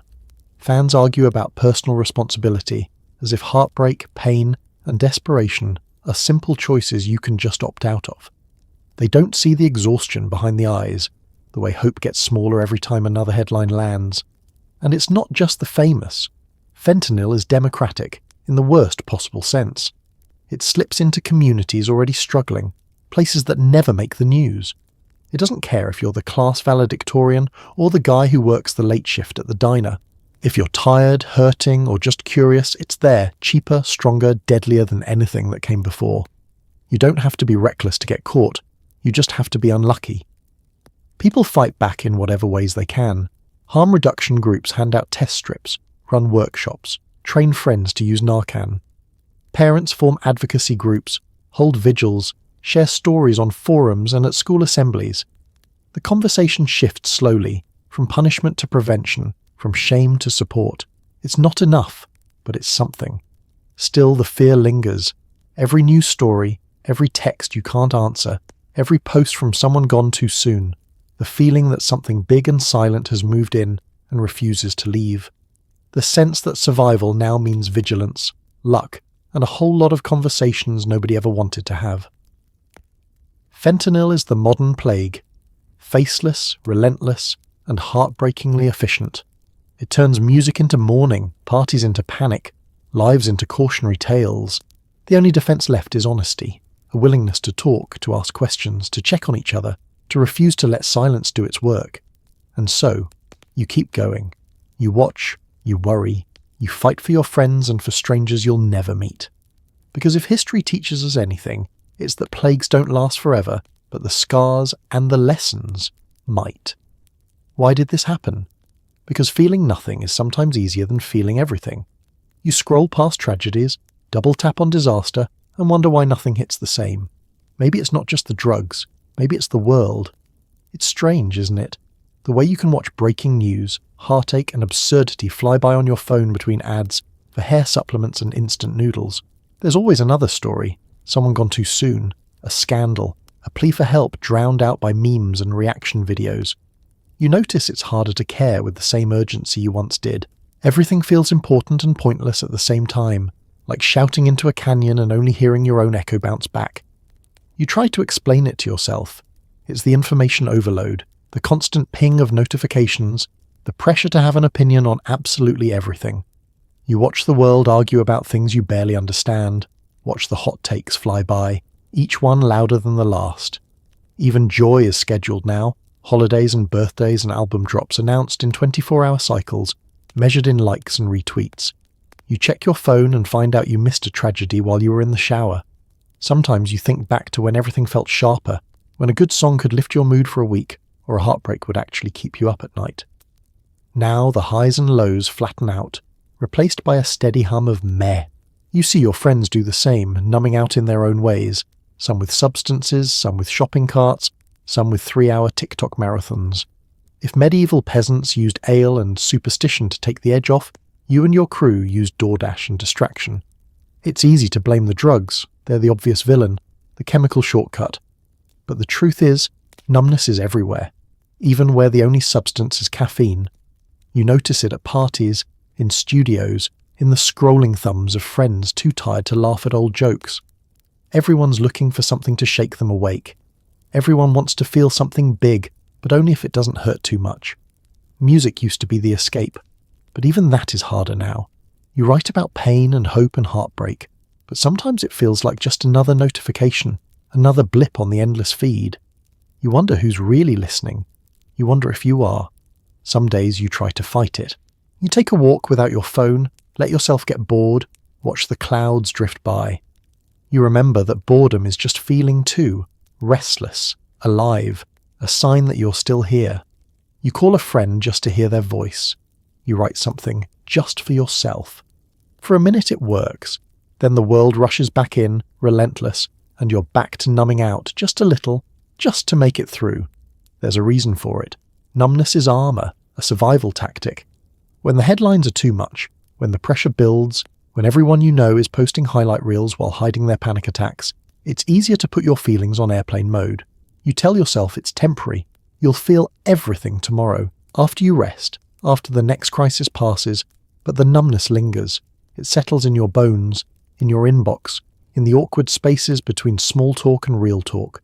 It makes you cautious with your hope, slow to laugh, quick to change the subject. You know it's not just you. It's everyone, everywhere. An epidemic of whatever in a world that keeps asking for more. Still, you try. You notice the small joys, a dumb meme that makes you snort, the warmth of a friend's hand, the comfort of a favourite song. You remind yourself that numbness isn't emptiness, it's just another stop on the way back to feeling something real. Maybe, just maybe, that's enough, for now. So, could you? Could you survive one day as a star in the fentanyl era? Maybe. But if you wake up tomorrow feeling safe, unfamous, and able to call your mum without checking TMZ first, consider yourself luckier than you think. Let's play it out. Your day starts in a blur, woken by your phone vibrating with notifications, texts from a manager, DMs from fans, 3 separate group chats, and an email with the subject line, "Urgent, urgent." You blink into the light. Try to piece together where you are. Hotel room, tour bus, your own apartment. Hard to say. The minibar water bottle is $12, but you drink it anyway. Hydration is everything in the land of the perpetually tired. Your schedule, non-stop. Interviews, press, studio sessions, social media check-ins, and a vague hope that maybe today you'll get 5 minutes alone to eat a sandwich and check if your soul is still intact. You try to read your mentions, but the internet is in one of its moods. Half the world loves you, half thinks you're a government psyop, and one guy just wants you to notice his SoundCloud link. Breakfast is a cold protein bar in the back of a rideshare. You watch your driver alternate between asking for selfies and sharing unsolicited business advice. You finally arrive at the studio only to realise you forgot to charge your phone and your headphones are missing again. You hope someone remembered to stock the fridge, because the snacks are the only thing standing between you and a full existential meltdown. In the studio, it's all business. You're supposed to make magic happen on command. The engineer adjusts the mic, the manager paces outside, the producer keeps reminding you about viral potential. There's pressure in the air, thicker than the soundproofing foam, and you wonder if anyone else is sweating this much, or if you're just the only one honest about it. You lay down a verse, check your phone, scroll through news stories about artists gone too soon. There's a familiar pang in your chest, relief that you're still here, guilt that others aren't. You keep going, fueled by caffeine, habit, and the knowledge that the world doesn't wait for anyone, not even you. The afternoon is a blur. Phone calls, photos, meet and greets with fans who look at you like you might have the answers to questions you barely understand yourself. Someone hands you a bottle of water, someone else hands you a pill for the nerves. You hesitate. For a split second, you remember every warning, every headline, every friend who didn't make it through. You pocket the pill, tell yourself you'll be careful, and move on. Survival, these days, is equal parts caution, luck, and stubborn hope. As evening falls, you try to find a moment of quiet, maybe on a balcony, maybe in a dark hotel room, maybe just inside your own head. The city hums outside, neon and restless. You scroll through your feed, wonder how you look to the world, wonder if anyone would notice if you disappeared for a week, a month, forever. But you keep going. You show up, sign autographs, shake hands, post the selfie, pretend you're not exhausted or anxious or just a little bit scared. You promise yourself tomorrow will be better, that you'll call your mum, that you'll get some rest, that you'll say no a little more often.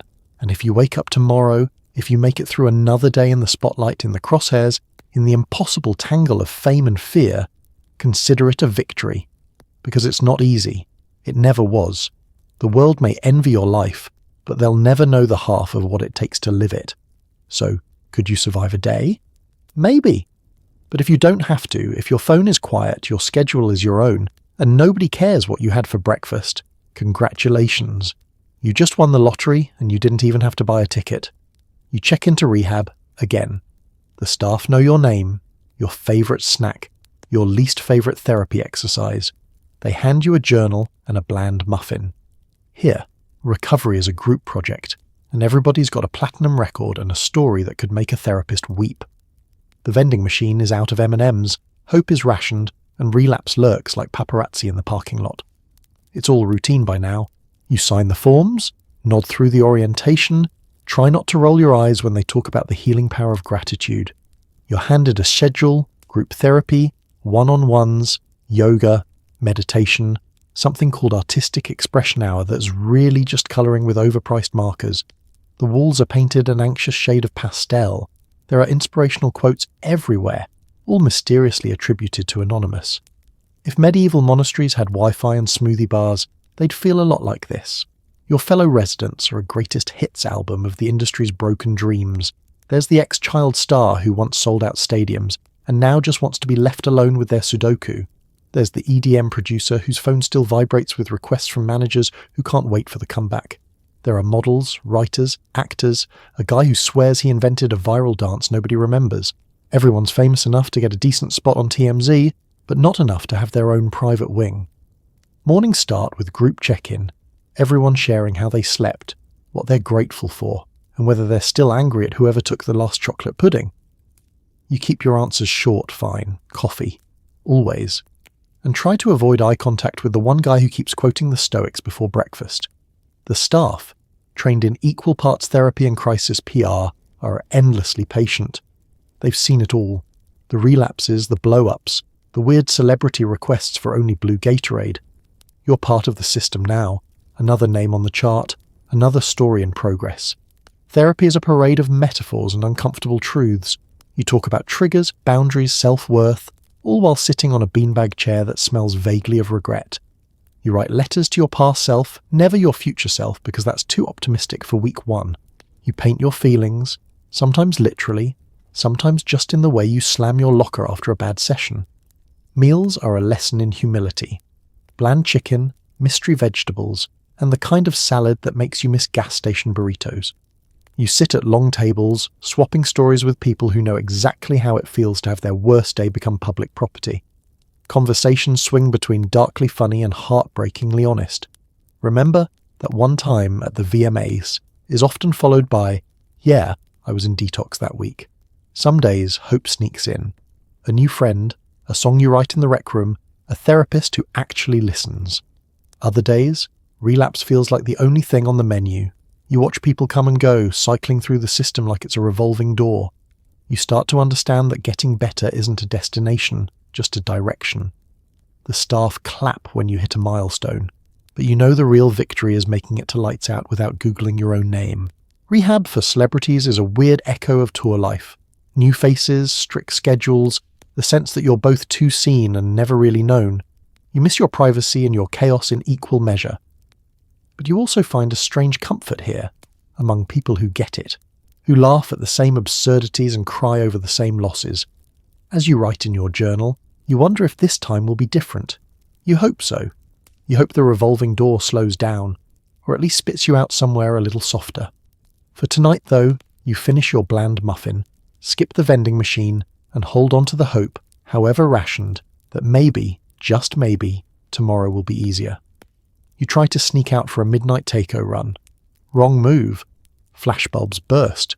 Strangers yell your government name, and someone's already live-streaming your attempt to buy Pepto-Bismol in peace. Every mistake becomes tomorrow's headline, and privacy is now a myth. Like affordable healthcare, or finding a clean bathroom at a festival.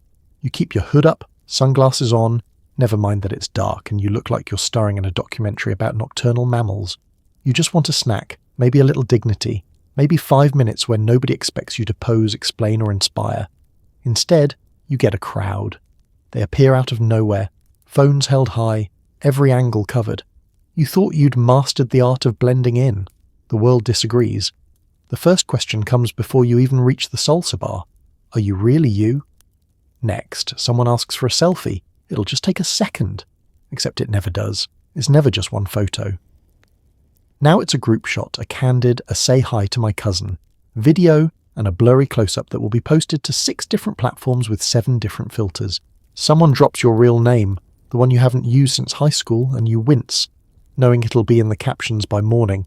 You pay for your tacos, cash, just to speed things up, but your escape is blocked by a kid who wants you to sign his cast, and a reporter in sweatpants who swears this is off the record. You squeeze past only to spot the real threat, the freelance paparazzo with the unblinking stare, standing in the glow of the vending machines ready to pounce. One wrong move and you'll be on the cover of a tabloid called something like Snack Time Scandals or Celebrities. They eat too. You make it to the parking lot, heart racing. For a second, you hope you're alone. Then a flash. Another. You duck behind a minivan, half laughing, half panicked, knowing someone is probably narrating your journey on TikTok. Watch me chase down, insert your stage name, as they sprint away from a chalupa. You're sweating, and not just from the hot sauce. This isn't a chase scene, not really, but it feels like one. You keep your head down, try to ignore the shouts, and remember when your biggest fear at midnight was running out of gas, not running into a swarm of strangers. You used to love going out at night, used to feel invisible, untouchable, just another face in the crowd. Now you're never just someone. You're always that someone, a walking headline, a moving target for every lens and live feed.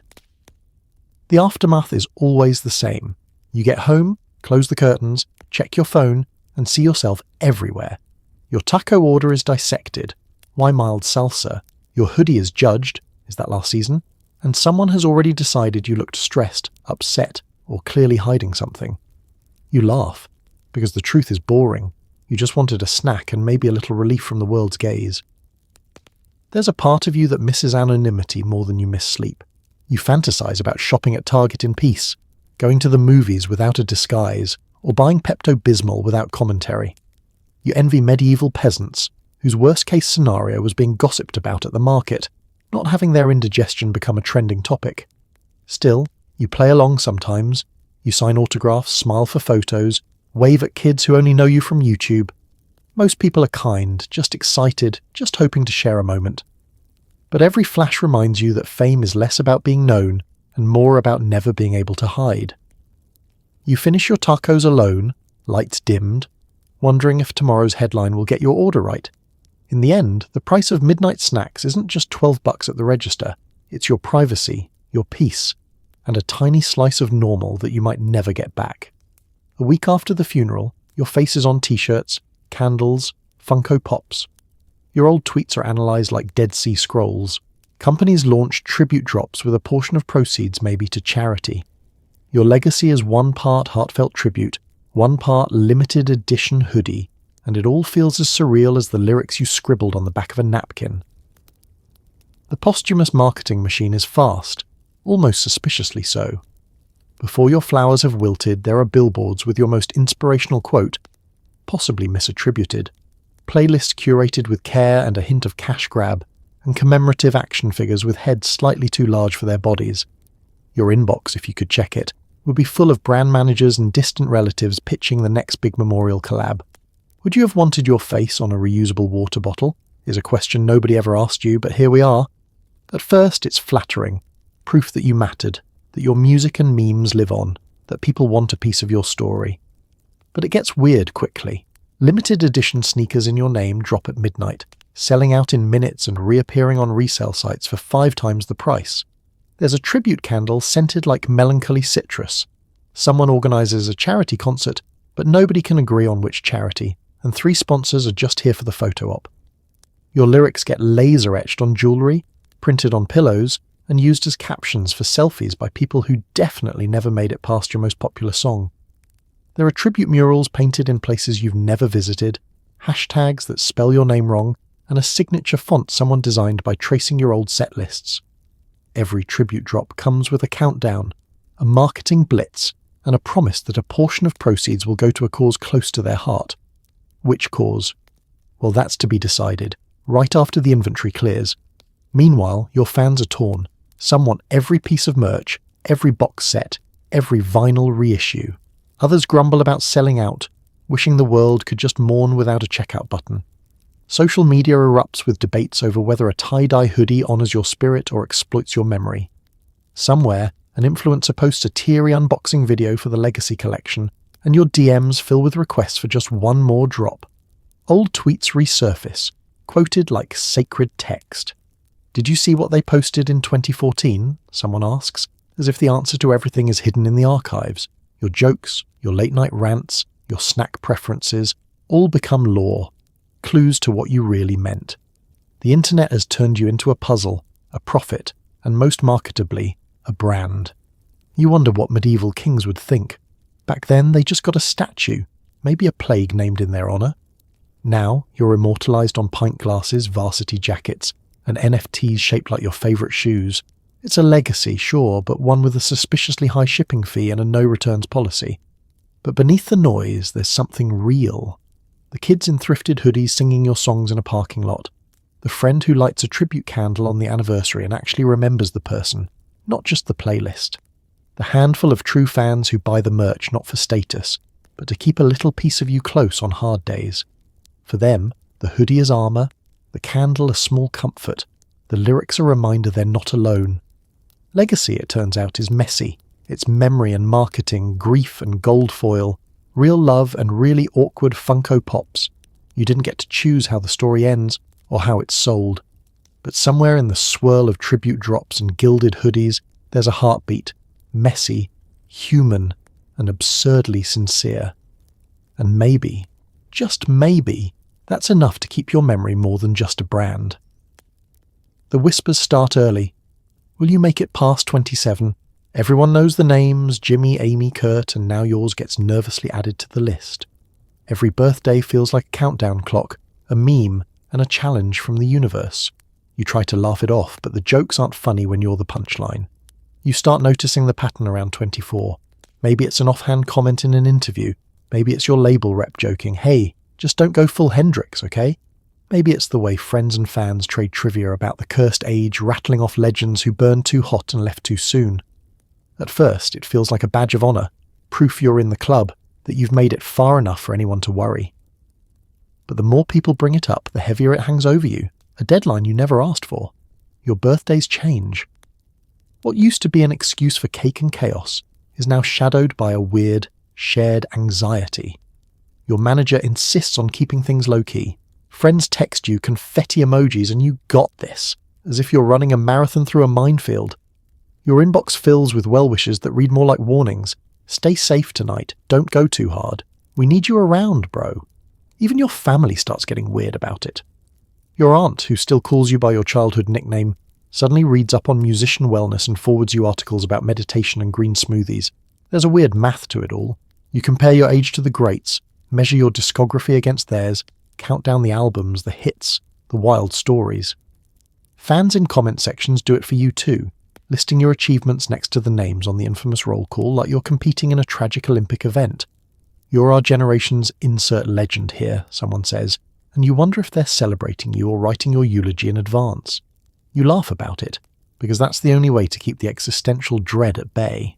You make jokes on stage, call yourself an old soul, share memes about surviving another year. But behind the punchlines, the pressure builds. Every mishap, every rough patch, every night that ends too late feels a little more loaded. There are mornings you wake up and just count. Days, months, the number of friends you've lost to bad luck, bad choices, or bad timing. The music industry doesn't help. Journalists love a narrative, and nothing sells like a cautionary tale. Your milestones are shadowed by speculation. Is the curse real? Will they break the pattern? What's next for our troubled star? You start to feel less like a person and more like a plot point. Your timeline a public countdown. Your struggles tabloid fuel. Even when you're doing fine, people wonder aloud, are they just hiding it better? The real joke is, you never asked to be part of the club. You just wanted to make music, to survive the grind, to find a little meaning in all the noise. But the 27 Club anxiety sticks to you, a superstition you can't quite shake. You find yourself planning for the future just to spite the odds, booking shows for your 28th birthday, writing songs about growing old, promising yourself you'll get there, one unremarkable day at a time. And when you finally do, when the calendar turns and you wake up one day older, slightly more creaky but gloriously alive, the world sighs in relief. Your group chat explodes with memes. Your fans celebrate as if you'd conquered a dragon. You realise the real victory isn't in dodging a curse or breaking a streak, but in making it through, stubbornly, hilariously, defiantly alive. Because surviving another year shouldn't be a punchline, it should be a headline, and you, against the odds, are still here to read it. After the news fades and the hashtags drift away, there's still the music. The verses about heartbreak, hope, and high school friends. The beats that thump in headphones at midnight. The hooks that become anthems for kids who never knew your name until you were gone. In the end, what survives isn't the drama, it's the song you made at 3 a.m, hoping someone out there would hear it and feel less alone. You don't get to witness your own legacy in real time. That's the weird part, your music starts to travel places you never did. It lives in late-night playlists and awkward road trips, in dorm rooms and basement parties, in earbuds worn by kids on city buses, and by parents cleaning up after another long day. The drama of your life shrinks, replaced by melodies that quietly worm their way into someone's morning routine.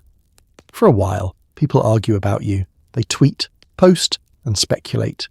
Your name trends for a week, your story retold with a new spin in every podcast. But even the loudest headlines fade. The only thing that sticks is the music. The hook a teenager shouts in the shower, the verse scribbled in the corner of a notebook, the sample that gets chopped up and flipped by a new generation of producers who know the beat but never the backstory. It's strange, the things that last. Maybe it's a line you threw away in a freestyle that becomes a mantra for someone else. Maybe it's a song you barely finished, mixed at the last minute, that finds its way into a TV show or a breakup playlist. The impact is out of your hands. You can't predict which track becomes a comfort for the heartbroken, which beat inspires a viral dance, which lyric makes someone hit repeat until the world feels less sharp. The drama, for all its noise, is forgettable. The headlines about your bad days, the think pieces, the messy public moments, they dissolve, replaced by the quiet ritual of pressing play. Nobody remembers every scandal or every fight, but they remember how your music made them feel. The beats become background to someone's life. A late-night study session, a first kiss, a train ride home after a terrible shift. You never get to know how many lives you soundtrack. You just have to trust it's more than you think. For the fans, the music becomes a bridge. They form communities around your work, sharing lyrics and memories, trading stories about the first time they heard that song or how it got them through a hard year. There are tribute playlists, candlelit vigils, Reddit threads arguing about deep cuts and underrated bangers. Your words become inside jokes, secret codes, reminders that someone else in the world gets it, even if they're long gone. It's easy to get lost in the noise of drama, the charts, the headlines, the viral moments. But when things get quiet, when the world stops arguing about what went wrong, it's the music that lingers. You become a part of a stranger's story, the ghost in their headphones, the companion for a walk home on a lonely night. You're not a headline anymore. You're a chorus someone can't shake, a melody that still sparks goosebumps years later. And maybe that's the best you can hope for. Not a perfect legacy, not a clean Wikipedia entry, but a song that lasts longer than the scandal, a verse that outlives the tragedy. The drama will fade, the hashtags will move on, but the music that sticks around, quietly changing lives, one late-night listen at a time. So after everything, after the noise, the pain, the wild ride of your life, what's left is simple: the music. The thing you made in the hope that someone would hear it, feel it, and remember that they're not alone. That's what survives. That's what you leave behind. So tonight, as you settle into your clean bed, maybe with your favourite playlist humming softly, and a bottle of water that doesn't need to be triple-checked for existential peril, take a quiet breath and spare a thought for those who didn't get the ending they deserved. Because the world of 2020's hip-hop stardom wasn't all diamond chains, private jets, and perfectly timed TikToks. It was a grindhouse of pressure, temptation, and a pharmaceutical minefield where the wrong milligram could end everything before the next verse. Rappers like WRLD, Mac Miller, and Lil Peep, kids who lived louder and burned brighter than most of us dream, left behind more than just hits and hashtags. They left a blueprint of pain, brilliance, loneliness, and hope, scribbled on studio walls and echoed in headphones across the world. If you made it through this night in their shoes, you survived more than viral trends and celebrity drama. You dodged snake oil friends, numbing silence, the industry's mercenary embrace, and a culture that celebrates you until it forgets you. Maybe you even learned that resilience isn't about having all the answers. Sometimes it's about asking for help when you need it, and sometimes it's just surviving to see the sunrise. So be grateful tonight for whatever peace you have, for every boring Monday, awkward family call, or uneventful grocery run. Be thankful for the comfort of anonymity, the safety of routine, and the freedom to press pause. Because history, even modern history, is proof that people are stubborn, hopeful, and just absurd enough to keep searching for something real, even when the world feels impossible. Rest easy. The world will still be waiting tomorrow, and you, my friend, are exactly where you need to be, safe, warm, and one step ahead of the headlines. Good night.